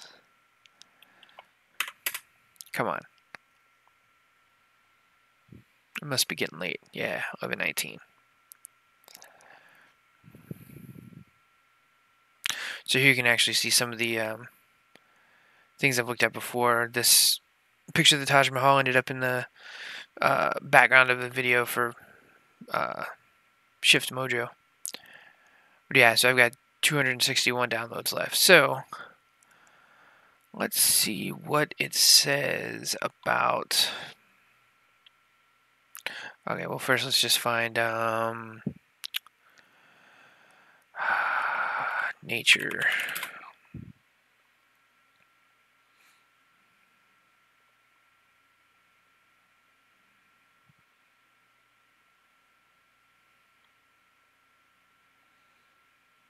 So that's kind of cool. That might be a good background for some kind of like, not that one. Come on.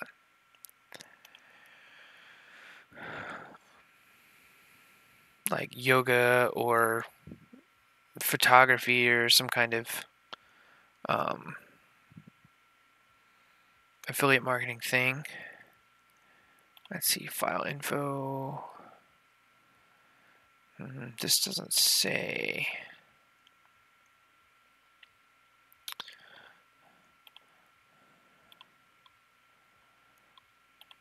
Maybe it's got more details on the detail page.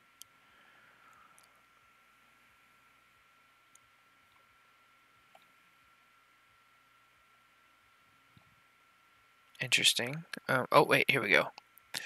Usage information can be used for personal and commercial purposes according to conditions of the purchased royalty-free license. The conditions of the purchased royalty-free license. So, I wonder what my royalty-free license was.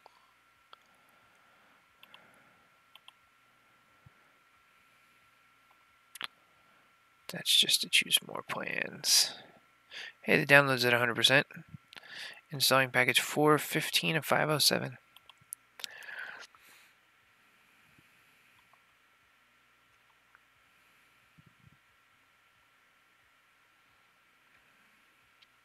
None of these are my plans either, because the plan I purchased was through AppSumo, which had some kind of a deal thing. Let's see, I can ask live chat. Slide this over just in case I have to give any kind of special details. I'm number 3 in the queue. Your wait time will be approximately 1 minute.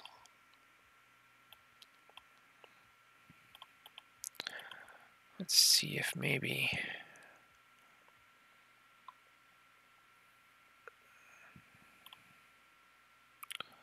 plans and pricing goes back to the same thing. Oh, see, even Deposit Photos has a referral program. Let's see, I didn't want that one. I didn't use that one. I used that one and I used that one. Let's look at some more nature stuff.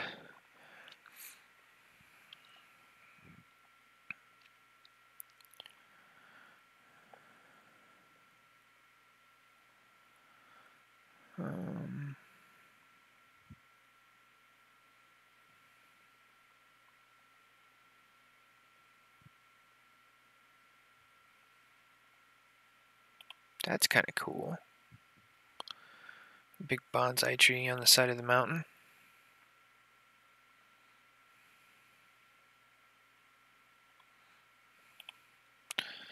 That'll go into the history at the top so I can look at that in again later.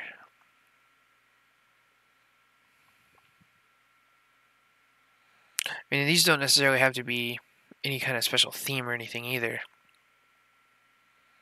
They just have to look good to be a background image.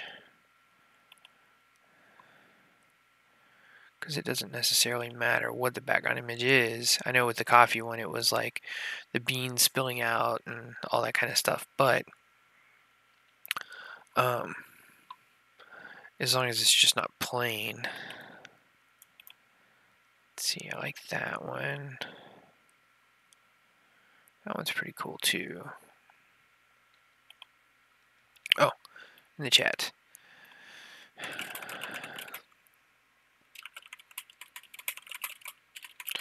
Let's see, I have a question about my royalty-free license.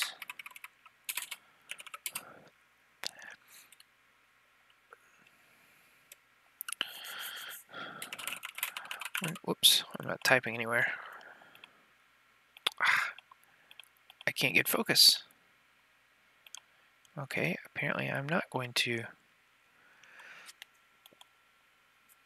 ask them. Ah, there we go, okay. Looking at the photos.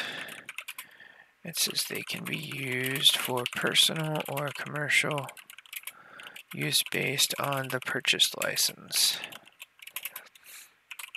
Where can I find details about my license?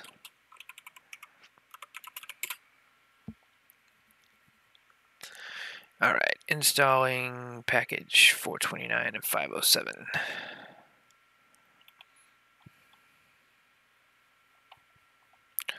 Let's see, fitness is always a big one too on the affiliate marketing stuff. Fitness programs, dieting programs, whatever. Let's see, that's that'd be a cool background because the buttons could just like be there and the lady stretching would be right there next to it. That one might work too.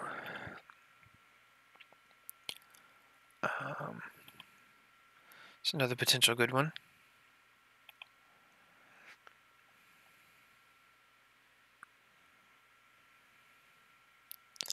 Some smiling people at a gym.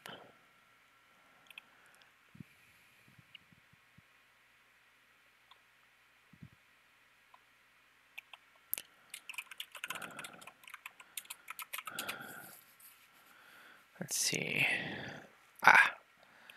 So my package allows the download images under the standard license, and it gave me a link. Standard and extended license agreement. Legal agreement, yeah, minor role, major role, standard license. Okay, here we go. The quantity of website visitors is unlimited. The quantity of copies or impressions is up to 500,000. The quantities of copies or displays for electronic use is unlimited. Maximum allowed size is unlimited. I can create any kind of item with it. The file can be a major role, which is good. It can be the only image. Creation of items for resale or items for distribution where the file plays a minor role. Creation of items for resale or items for free distribution where the file plays a major role in the item and adds value to it is prohibited. So like making a t-shirt where the only image on the t-shirt was this image would be item for resale or items for just the major role.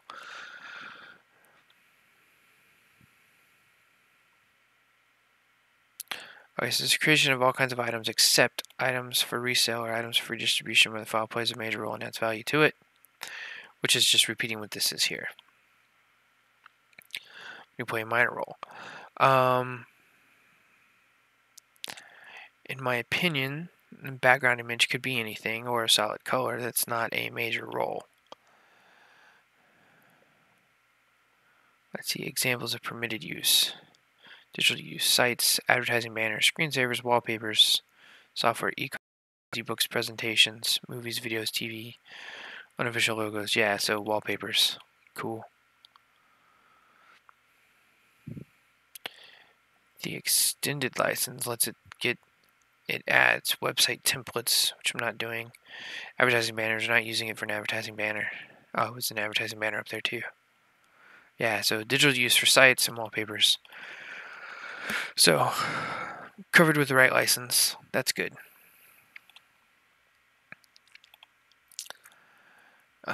Installing package 430 of 507. Oh, here's another good fitness one. The dumbbells. Alright, let's try diet. And again, I'm just trying to pick out some things that there's usually a bunch of different affiliate programs for, right? Come on, load the images.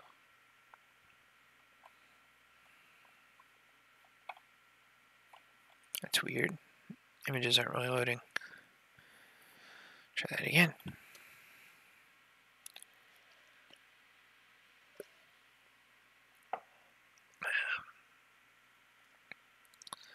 Oh no, apparently the JavaScript's not loading either.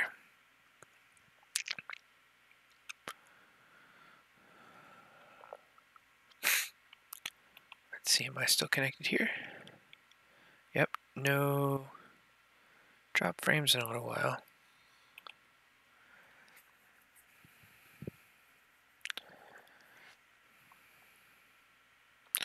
Like the installation is slowed down too. There we go. Okay. Oh, there's a decent picture there.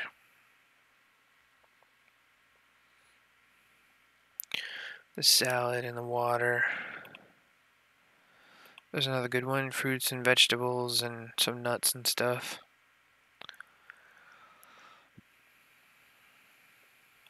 There's another good one. Heart-shaped plate. That's cool. Let's see.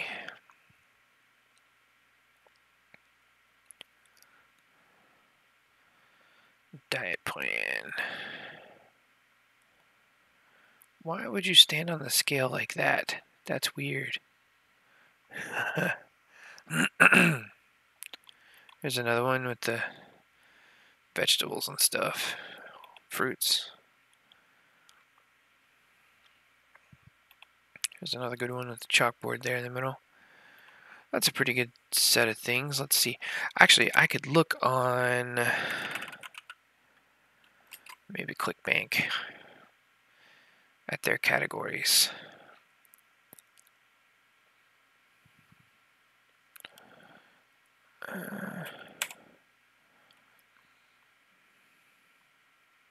So here's their categories: arts, entertainment, business, investing, computers, parenting and family, politics, self-help, sports, travel, home and garden, health and fitness.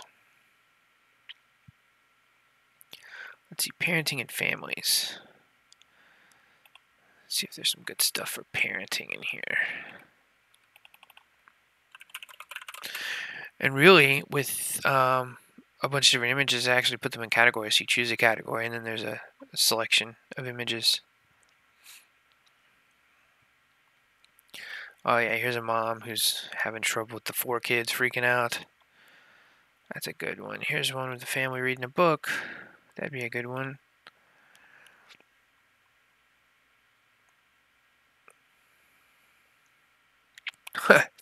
This one, the mom has a pot on her head. I don't know what's going on there. Let's find some more images and see if there could be some whole story going on with this family. Oh, here she's yelling at the baby. I went to the movies and the kids got paint on their face. And the kids are crying. Oh. Maybe that was the only one where she was putting the pot on her head. Funny. I digress.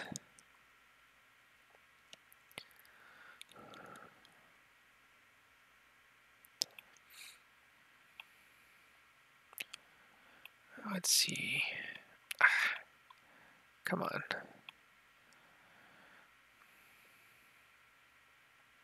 I think with the installation going on, it's also causing pages to load slow, and they're moving around before I click on things. Let's see here.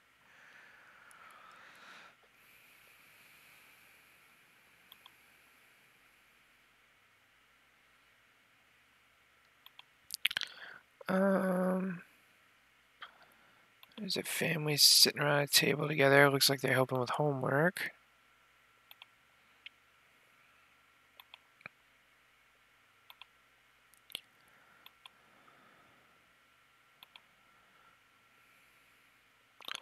Yes, that's a few good options. And I'm not actually downloading these yet, but excuse me. When I come back here to the home page, you'll see they're all listed here and they're recently viewed. So I can go back through those and make some decisions on that. Let's see, what were some of the other categories?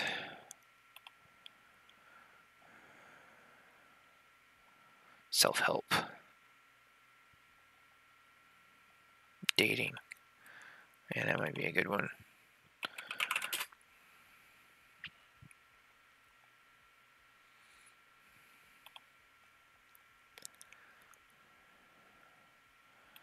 Yeah. Something else I'm noticing about these pictures, sometimes the subjects of the photographs are centered and sometimes they're off to the side. So that may be another option to give on the form, to have the buttons to the left or to the right or to the center based off of the way the images line up. Like here, like if the button's right here in the middle, it might cover up the people, but if they're just off to the right a little bit, that might work. I don't know. We'll play with it and see.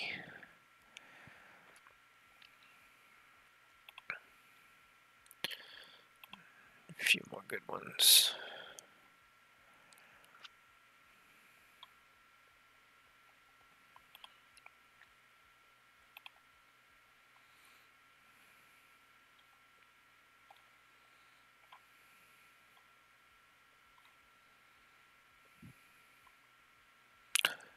These people all look very much alike.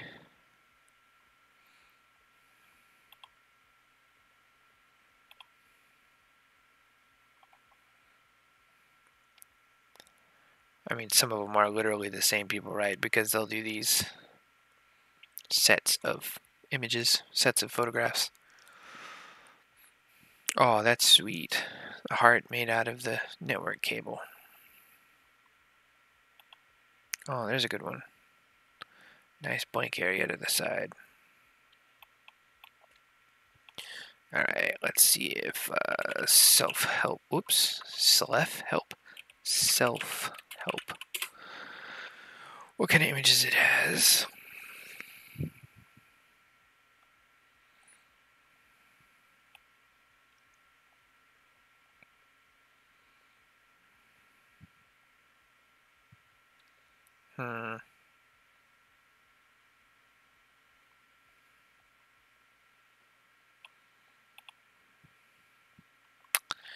I don't know.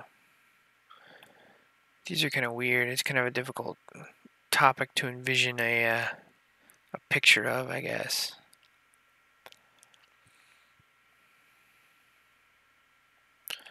Like, I mean, how does this barista guy with a tie, this image say self-help? I don't know. The eyeball with the mouth inside is kind of cool. Not sure how that means self-help either, though.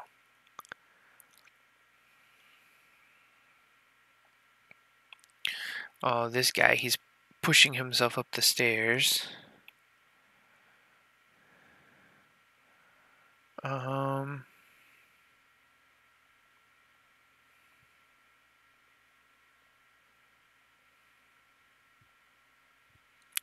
Yeah, there's not too much going on here for self-help.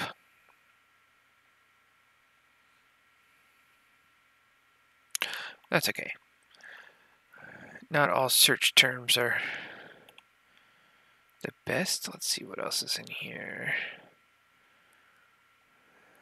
Time management, that might be a good one.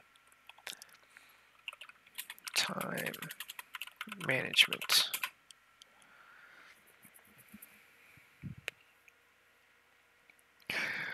Oh yeah.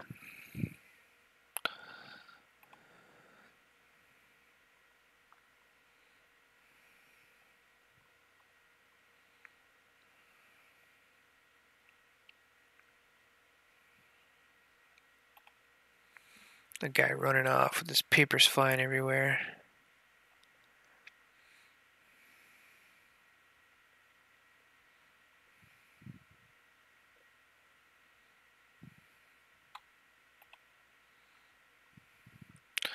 There's a lot of people with large clocks covering their faces or superimposed over a notebook.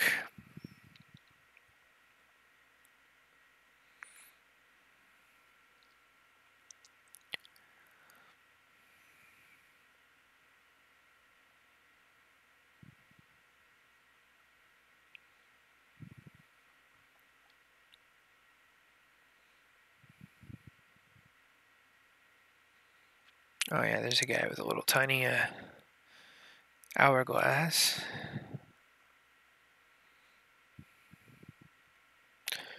Some lady freaking out over a pile of stuff on her desk. She's got a hammer. Looks like she's gonna take it to that laptop.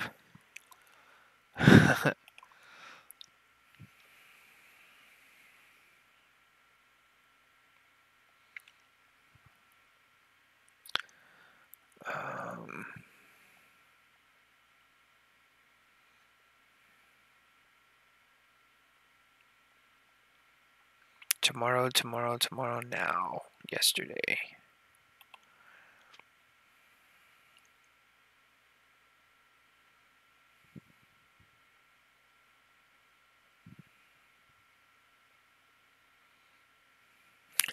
This guy's face, he's like, oh. That's funny. Okay. Some other categories here. Travel. Yeah. Travel's a good one. So I'm kind of having to guess what a customer would pick based off of the affiliate programs that they are sharing. Whoops. Oh, there's the generic sort of traveling thing with the map and the stuff. Oh, excuse me. The bags with the airplane, that's okay.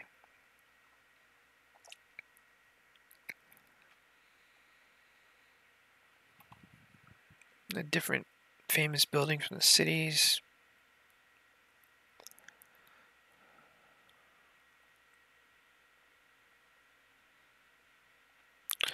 Oh, here we go. It's like some kind of a Pagliasco. Some kind of retreat or something.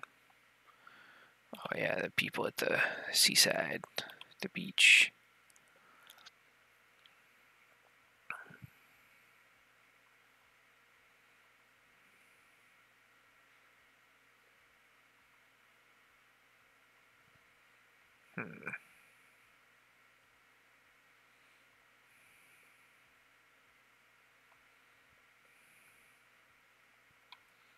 There's the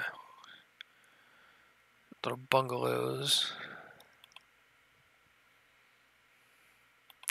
Another map and compass. That's pretty cool.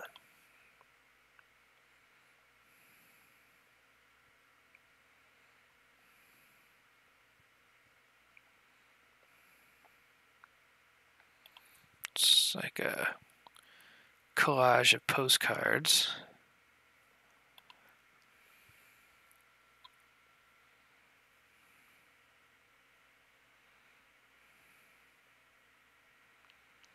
There's some people taking a selfie in front of Big Ben.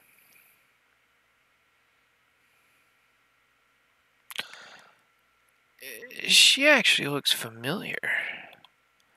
Got the same model. Yeah.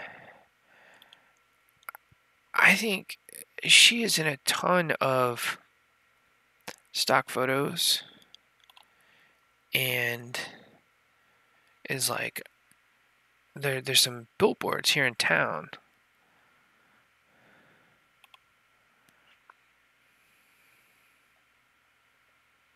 Oh, that wasn't the one I clicked on.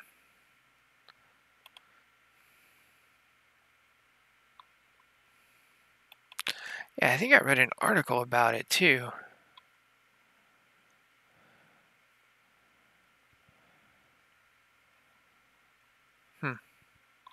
Weird.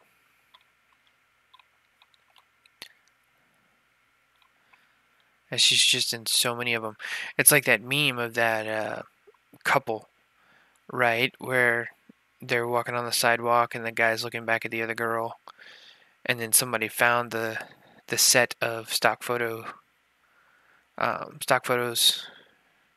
and made some story out of it. It's the same kind of thing. I mean, these same people are in so many of the photos. It's kind of no surprise that somebody in that many photos shows up somewhere, right? Let's see, stock photo people in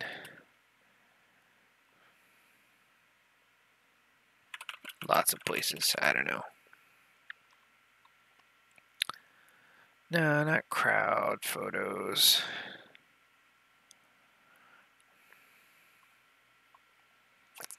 How about people that got famous from being in stock photos?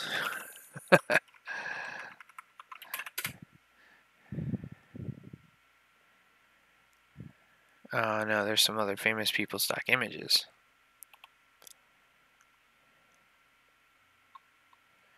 Oh yeah, here's some, who is the stock photo girl?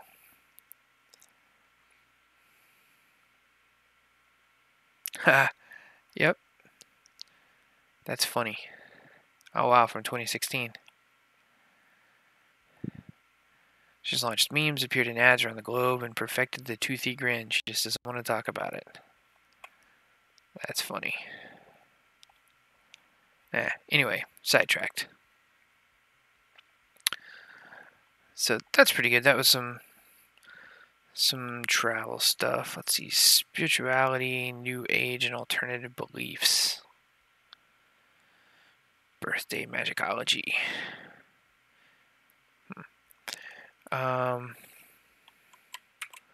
Let's try searching.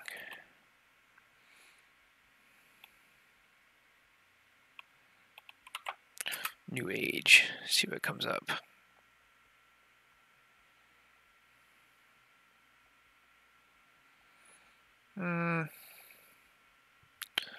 No. That's kind of creepy. Grandma peeking around the corner like that. Alright, let's try spirituality.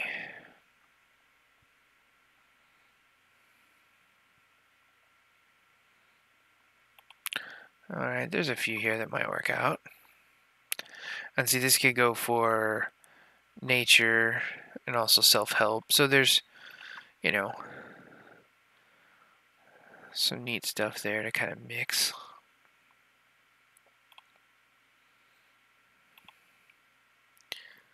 Mix between the categories.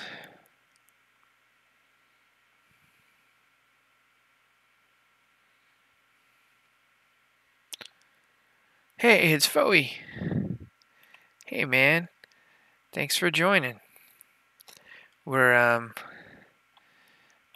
installing a Visual Studio update while listening to some music and picking out some stock photos. Not sure how long you've been hanging around here. Let's see, that's a nice one. Some candles and some stones.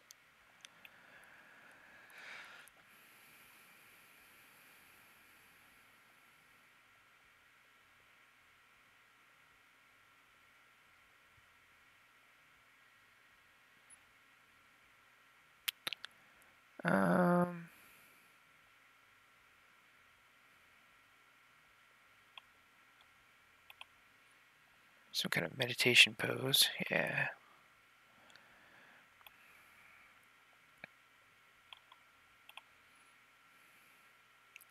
Alright.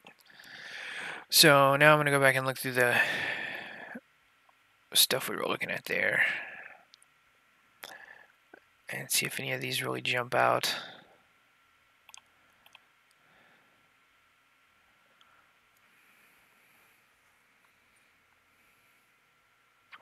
Let's see, I do like the woman with the giant alarm clock. And the guy running. And the guy with the hourglass. Here's some travel ones that were alright. Could also double as nature.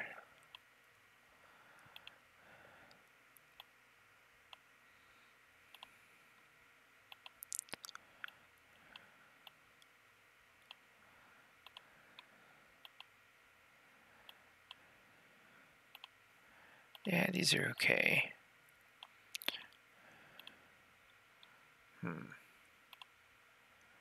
Oh yeah, okay. I'm gonna start cleaning some of these because it only showed me three like pages worth here.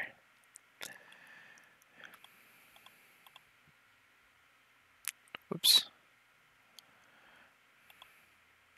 I'm just adding them to the cart.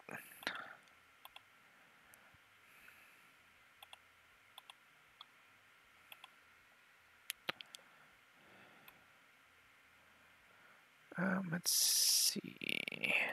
That's good. That's good. That's good. And that one. Alright, so I've got 19 files.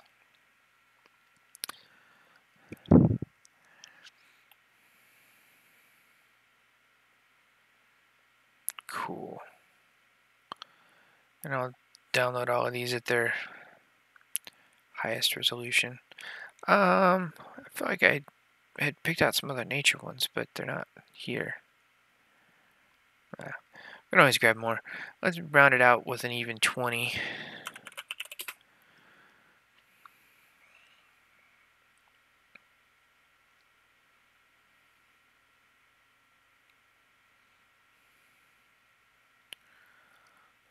This one was the one I liked.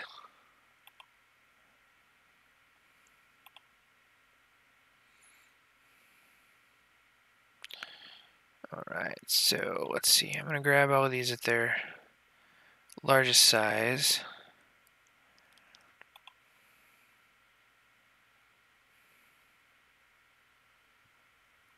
Yep, that's fine. Download multiple files. 3, 4, 5, 6, 7, 8, 9, 10, 11, 12, 13, 14, 15.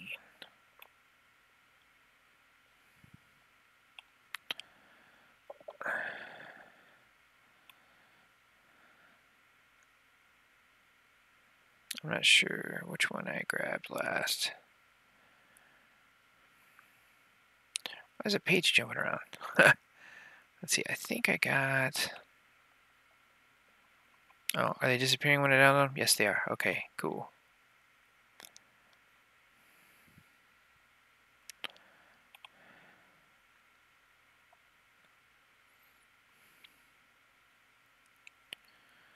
That's why the page is jumping around. Whenever I hit the download button, once it finished downloading, it removed itself from the list.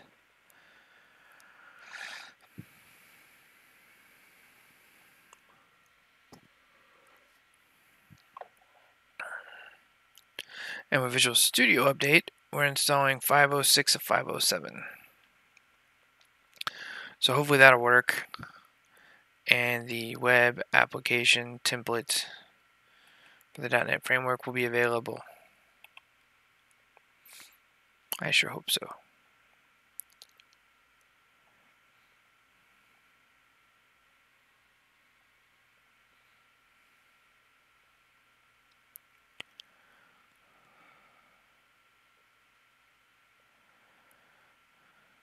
Alright, I'm going to start rounding up those files. And I think I should, maybe I'll make a database table of categories and then a database table of images and link them to the categories. So in the drop-down list, we can have the list of categories and then the list of images. So you choose the category and it returns the list of images for that category. So let's see.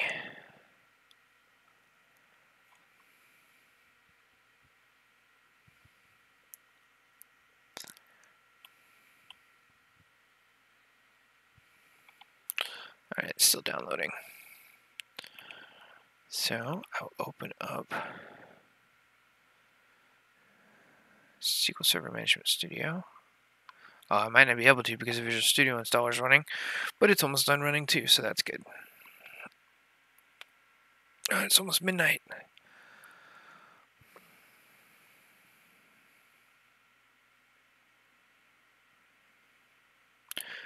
So I may have to continue this next week or give an update on it, work on it between now and then. Hopefully the Visual Studio installer worked, and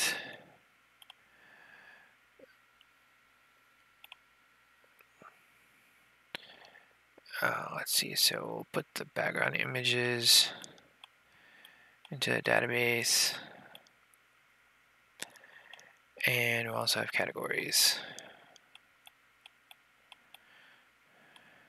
That'll be part of the background image selection. And I apparently can't write very well with the mouse. Cool. Okay. Is this done? Nope. Still finishing up.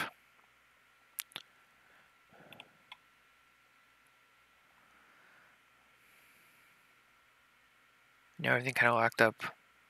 Okay, there it goes again.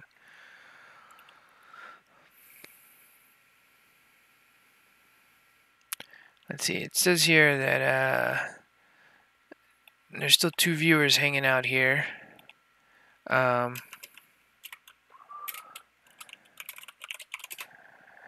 You can say something in chat, let me know who's left. It's been 3 hours so far, it's a long night. Some updates about Halloween and then getting stuck in Visual Studio, but still using the time to find the images. Some images.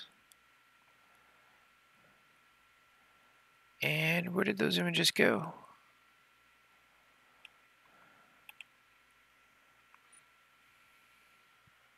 That's really strange. Where did the images go?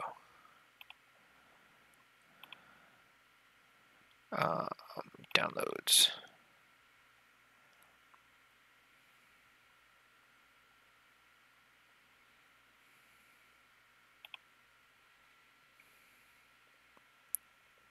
Okay. I had them sorted by date, not date modified. That's why I couldn't find them. Foewi's still here. We've been enjoying the jams the last couple of last week and this week. Really appreciate the channel support here. And this let me use the music and you know, spreading the word. Alright, I'm going to copy out these files. And I will make a new folder for them.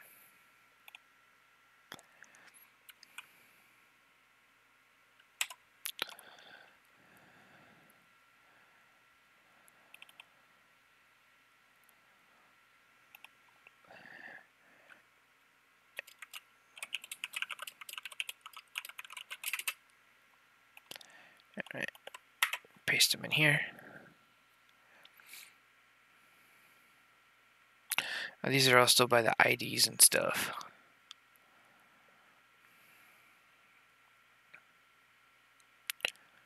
Or the deposit photo IDs. I'll rename those. This is still just finishing.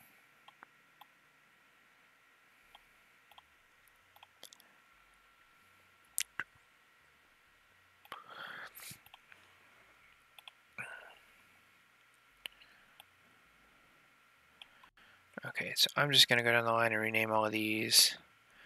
There were 20 files originally. Did I get all 20? Yeah, okay. I'm going to assume I'll add more later. I'll go with a 3-digit.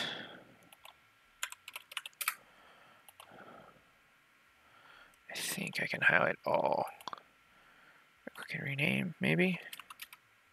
Ha! Nope. That did not do what I wanted. There used to be some way. Let's see. Maybe it was tab instead of enter.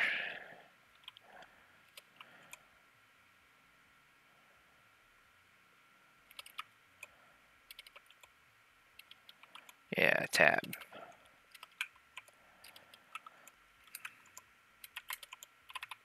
Oops.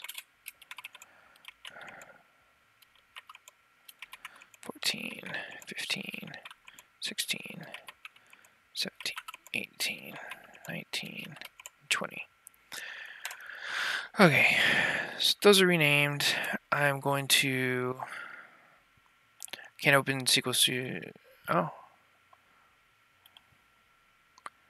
Alright, Visual Studio has been updated. Let me launch that and see.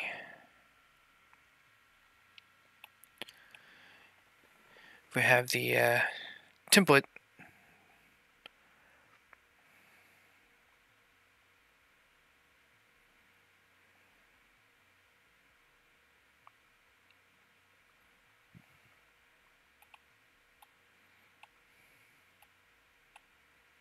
I can't move it. There we go. Alright. Alright, cross your fingers. Here we go. File, new, project.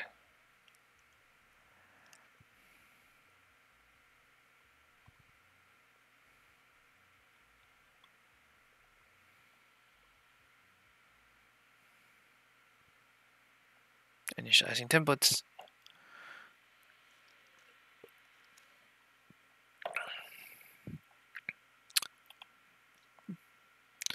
Just the .NET Web Core. Not finding what you're looking for. Open Visual Studio Installer. Okay.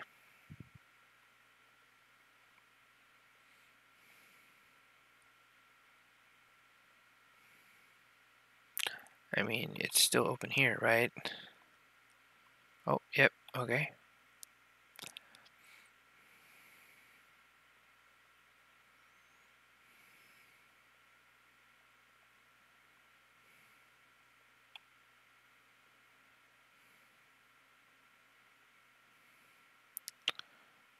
ASP.NET and Web Development. Build web applications using ASP.NET, ASP.NET Core, HTML, JavaScript. Yes, that is the one I want. Yeah,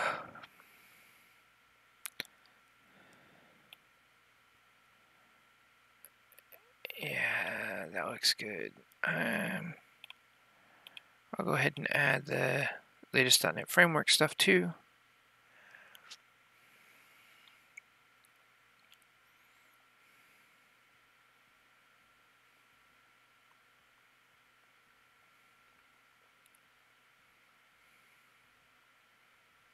Let's see what is individual components.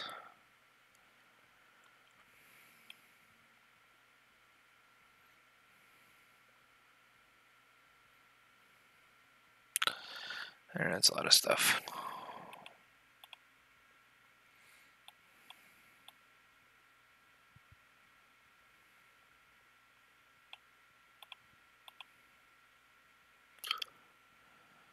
.NET 4 framework. I'm not certain if this is going to include what I'm looking for. But maybe. Let's see, what else do we have here?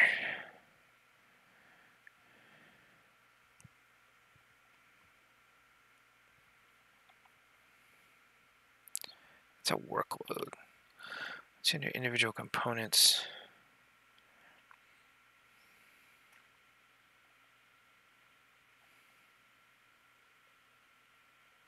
Bunch of Azure stuff.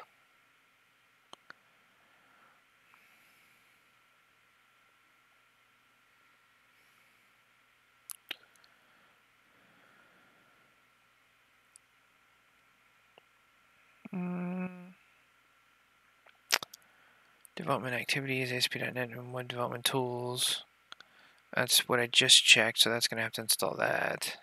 Or some pieces of that wasn't there.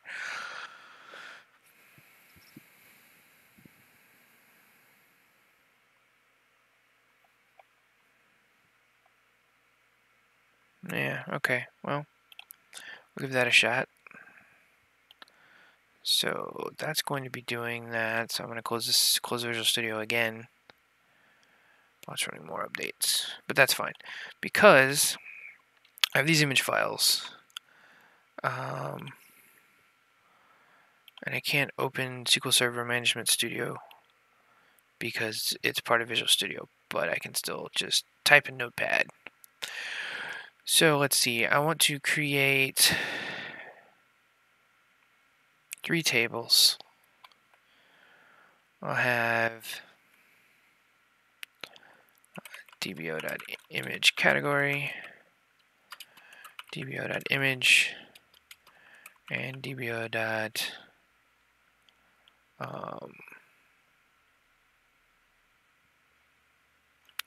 So let me do image.category. I'll create a schema for image.file,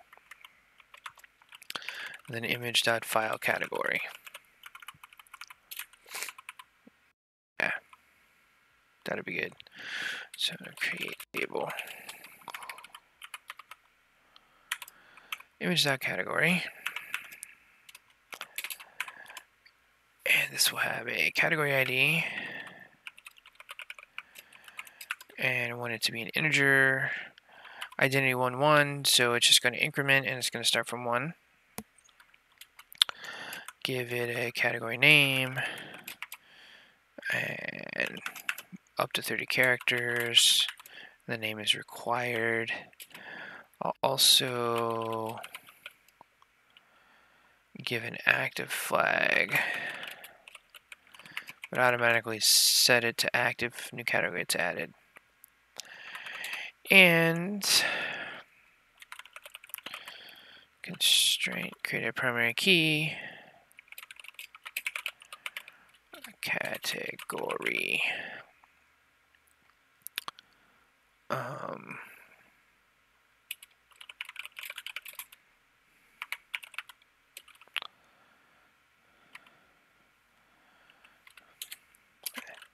think that's right. I have to test it when I create the tables. So then the image file,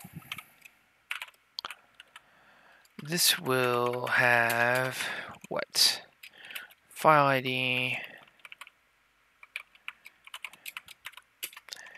file name. I know I just named them 001.jpg through 020.jpg, but who knows what they may be named later. It's not going to hurt to have the extra space just in case. Do an active bit here again just in case. and default them to active. Oh, need a comma up there. And I'll add a constraint here. It's a primary key for the image file table.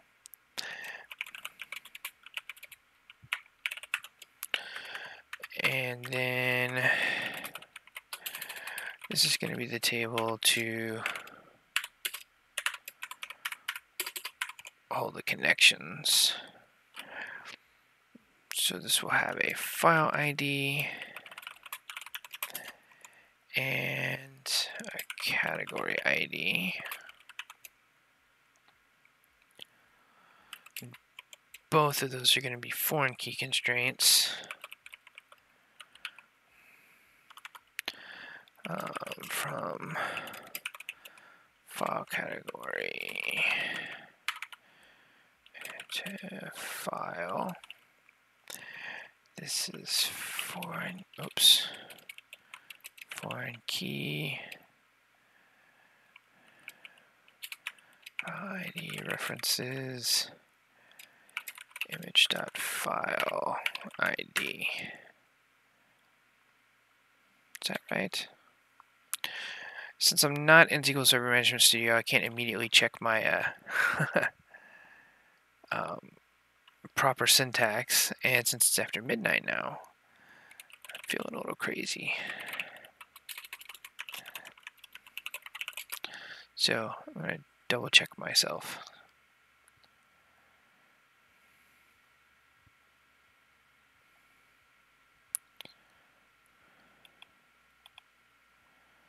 Maybe I'm not going to double check myself. Oh, there it went. Okay. Anyway, SQL Server foreign key. Make sure I have the syntax correct.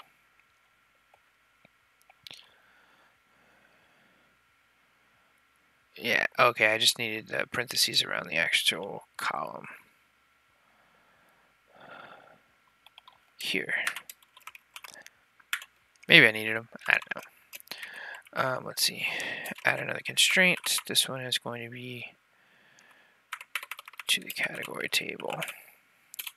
Now I'm just naming these this way so that if I have to go looking at constraints later, it's obvious from the constraint name that this is a foreign key from file category to category.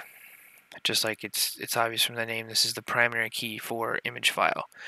If I don't name them, then SQL Server will automatically name them, and there'll be some crazy names.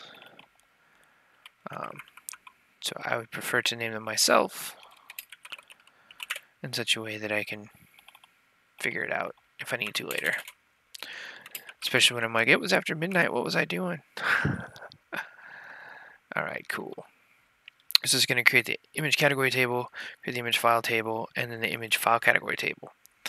So, do a couple of stored procedures.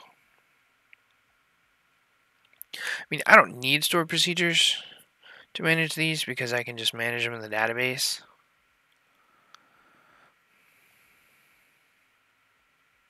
Because it's not like I'm going to make an interface for myself. This is just to draw the drop-down lists. So I do need stored procedures to pull the information out, though. So,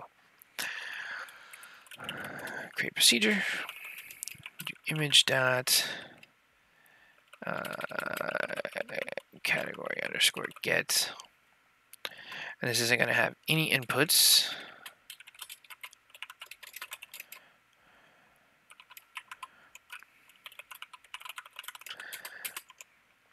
This will select out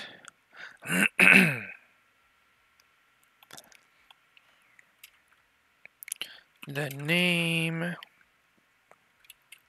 and ID from image.category where active is equal to 1. So if for whatever reason I deactivate a category, it won't be on the drop-down list anymore. And then for the files, this is going to be a little bit different.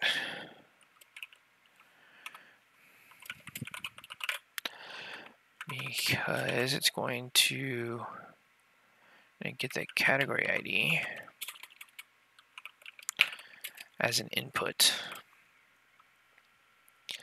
And from there, we'll select the file name. This is technically file path, but whatever. I don't care about the ID. Do I care about the ID? Yeah, I care about... I don't think I do, but I'll return it anyway. It doesn't matter. If I don't need it, I don't need it. From... Okay, so I'm going to have to do a join here because we're going through all three tables. So this is going to be f.filename, f.id. From image.file f, and I'm going to inner join to image.file category, fc category, on f.file id equals fc dot, nope, sorry, f.id, fc.file id, and that's going to be where the file categories category ID is the category ID we pass in. So let's walk through that. Actually, did the installer finish?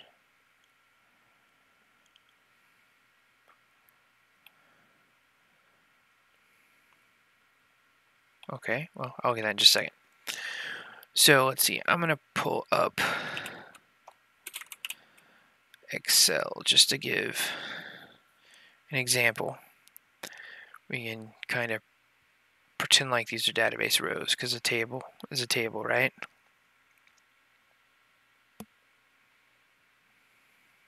There it goes.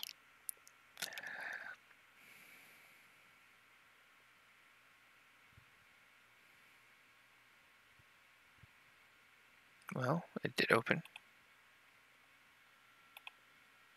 Okay. So we have, let's pretend this is the image.category table here, right? So we've got an ID and a category name. So we'll have 1, 2, 3, 4, 5. And that was like self-help, nature, dating. That's fine. Our example will only have 3. Then we have image.file, and that had ID and file name. And these also had active stuff too, but that doesn't matter right now for this example. Let's give this 3, and that was what, 001, 002, 003.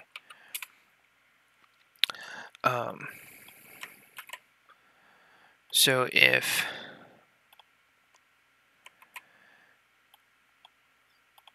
I have these two database tables,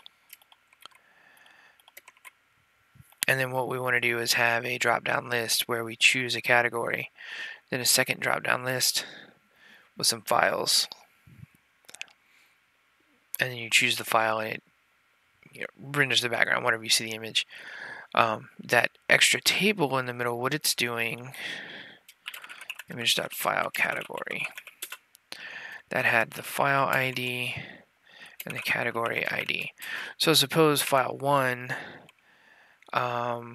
could be nature, and file 1 could also be dating, and file 2 could be self-help, but file 2 could also be nature, and let's say file 3 is only dating. So here we have the situation where, let me color code these. Orange, red, right? So yellow, orange, and red. Nope. And then here, this is like, let's say blue, gray, and green. Oops, I did the text. Green. So those are gray.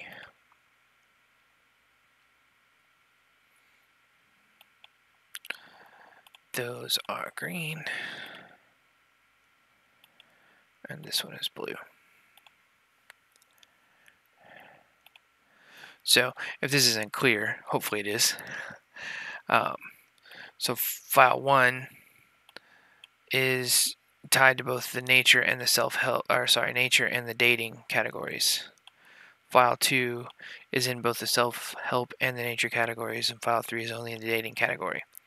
So if someone selects self-help from the first drop-down, the only option they will see under that would be 002.jpg, which is, whatever the image is. Oh, yeah, that's fine. It's not a formula.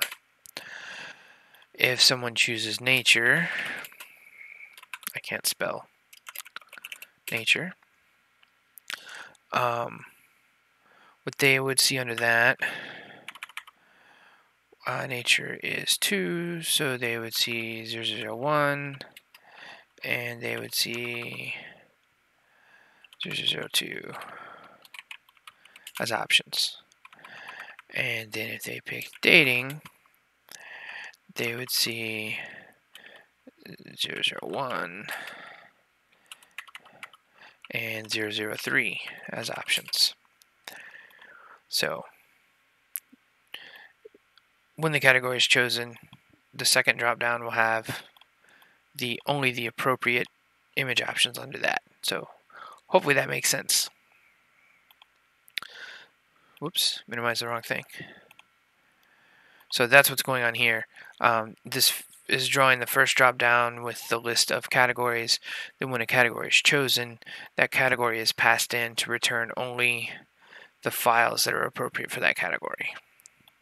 And I think I'm going to add another file path. So the file name may be something like picnic or dinner or smiling lady or whatever. And the file path would actually be to the 001, 002, etc. So let's see. That said Visual Studio had finished. Moment of truth.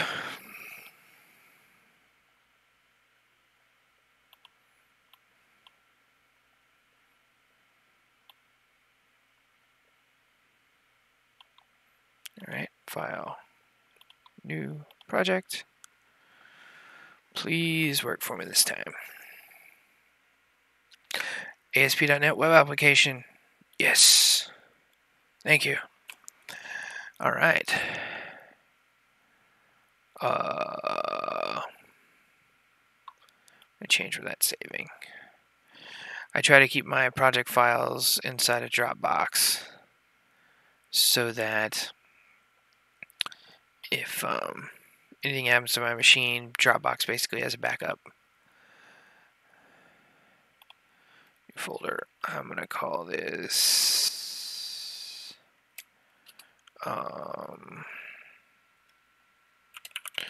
marketing template generator, maybe. And it's a weird name for it, but sure. It's not exactly what it is, but it's close enough.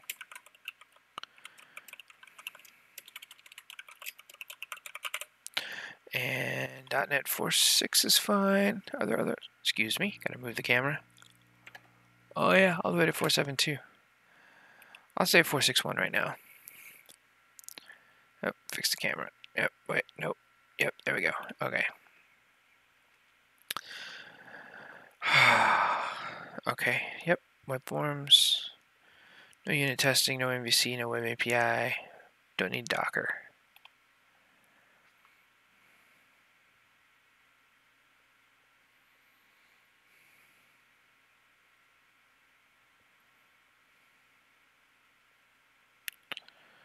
Alright. I'm going to close this installer. I got what we need there. That's crazy because it wouldn't let me create a new web application project, but I could open existing web application projects and work on those. Strange. Let's see. Okay. Still creating. I'm going to save a copy of this. Open Dropbox too, so I don't lose that. Programming.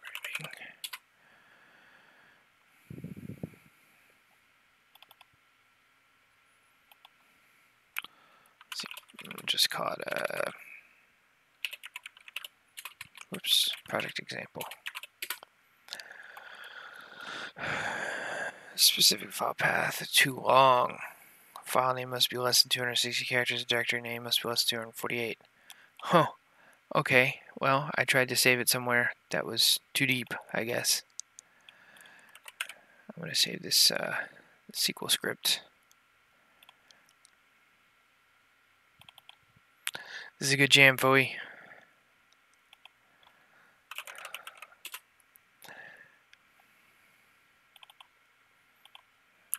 Call this database script.sql.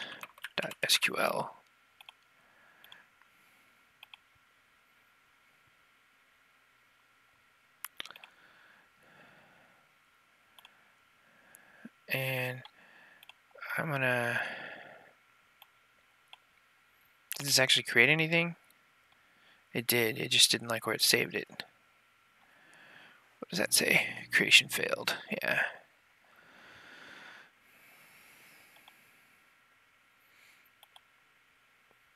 So if the creation failed, what am I looking at?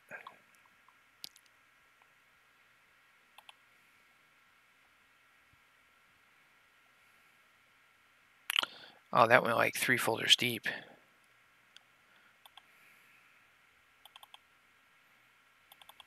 Whoops. Oh, well, we can verify the syntax. And it's going to open SQL Server Management Studio by accident. Let's see. Yeah, let me, if I close the solution, what's going to happen? Save changes following items. Yes. Oh, it's saved.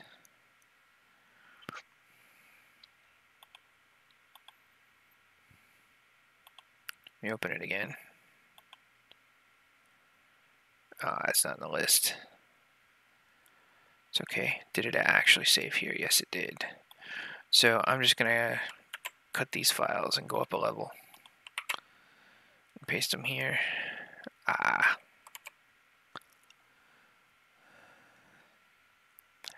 You actually have to completely close Visual Studio maybe again. Try again. Yes.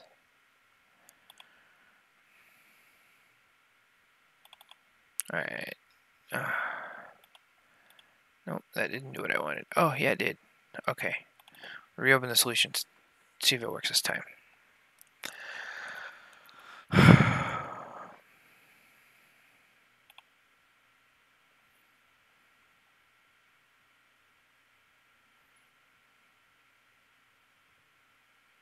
Alright, well that's loading.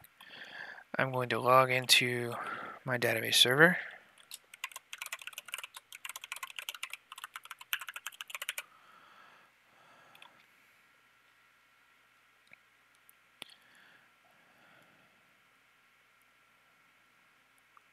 This happens every time I update Visual Studio.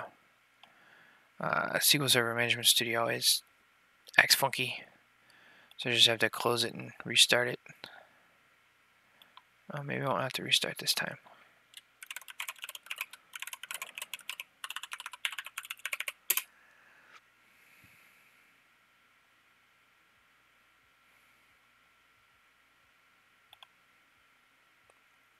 Oh, it's gone.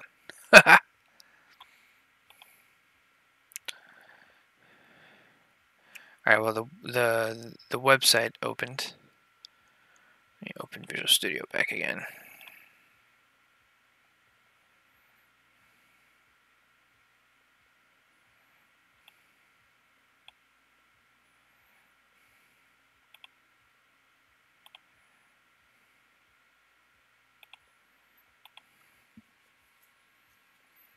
or SQL Server Management Studio rather.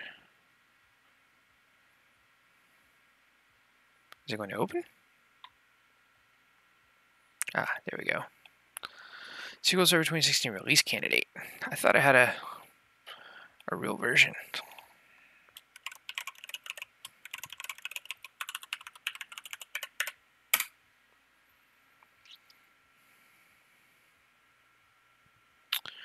Restarting didn't help.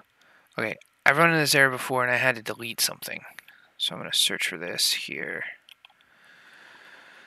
SQL Server Management Studio, the Visual Studio, CRC package, did not load correctly.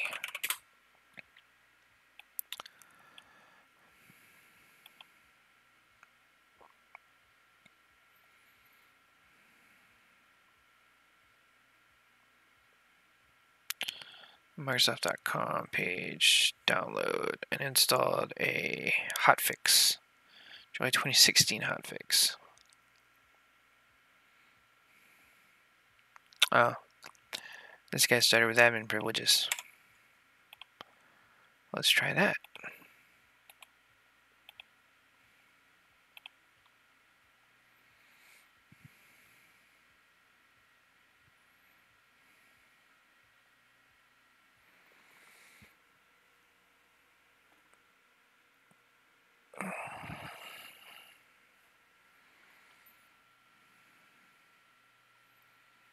Somewhere.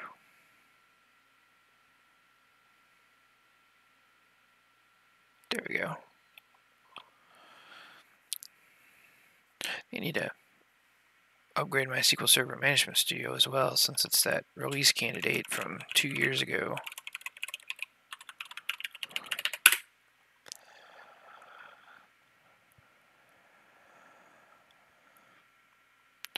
Alright, I'm going to look at the activity log. Maybe there's something I need to delete or something somewhere. I feel like there was something I had to delete before. App data, roaming, Microsoft, appinv 14, activity log.net XML.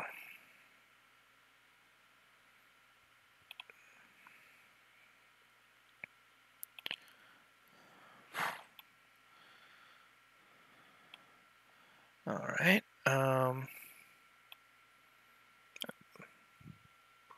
11.2. Yeah, that's now. Okay. 11.2. All right. App ID denied the loading of package.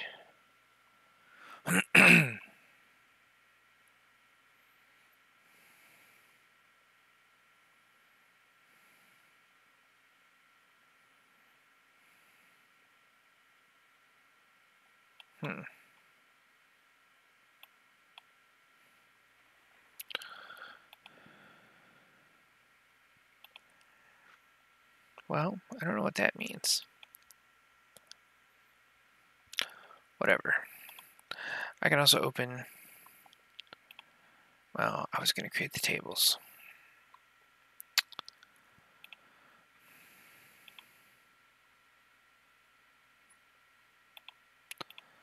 Let's just download.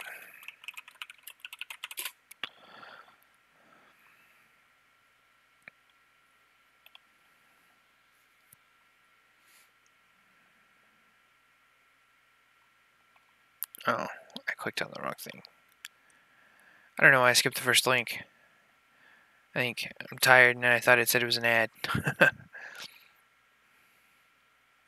Yeah, that'll work. SQL Server Management Studio 17.9. Lots of downloading, lots of waiting, lots of installing tonight.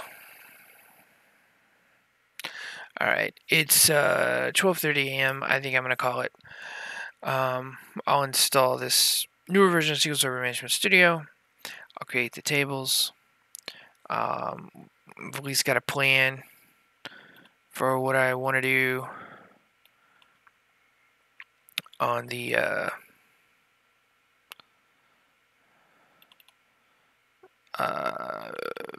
page where the code is writing the code. Where'd my image go? Yep, this one. So talked through what we want to do, downloaded some background images, wrote some code, at least tonight. So I'll work on that. I'll probably have it finished or close to finished by next week on Thursday, and we can give some test runs. Also go through finding some affiliate offers. There's Max Bounty and ClickBank and JVZoo and all kinds of stuff. So it'll be fun. Sorry we didn't get to the good stuff, the actual code that writes the code tonight. But, that's what happens sometimes, I guess. And that's one of the pitfalls of doing the live stuff, I guess. So anyway, still got one viewer hanging on here at 12:34 a.m. Central Time. Thanks for sticking with me. I want to thank Tiger for coming by, Sujesh for coming by, and Sujesh for a little bit of support there. He had the idea to run the Visual Studio installer. And Foewi for stopping by. We've been listening to his jams now for 2 episodes. Good stuff. Got a few more videos that I want to do coming up soon that aren't going to be live recordings, but it'll be some walkthroughs and things like that. I might do a live recording on some of the editing of it or something, maybe. But anyway, should be good stuff. So I guess thank everybody for coming by tonight, and hopefully I'll see you next time, and hopefully you can get some good stuff going. So I will talk to you later.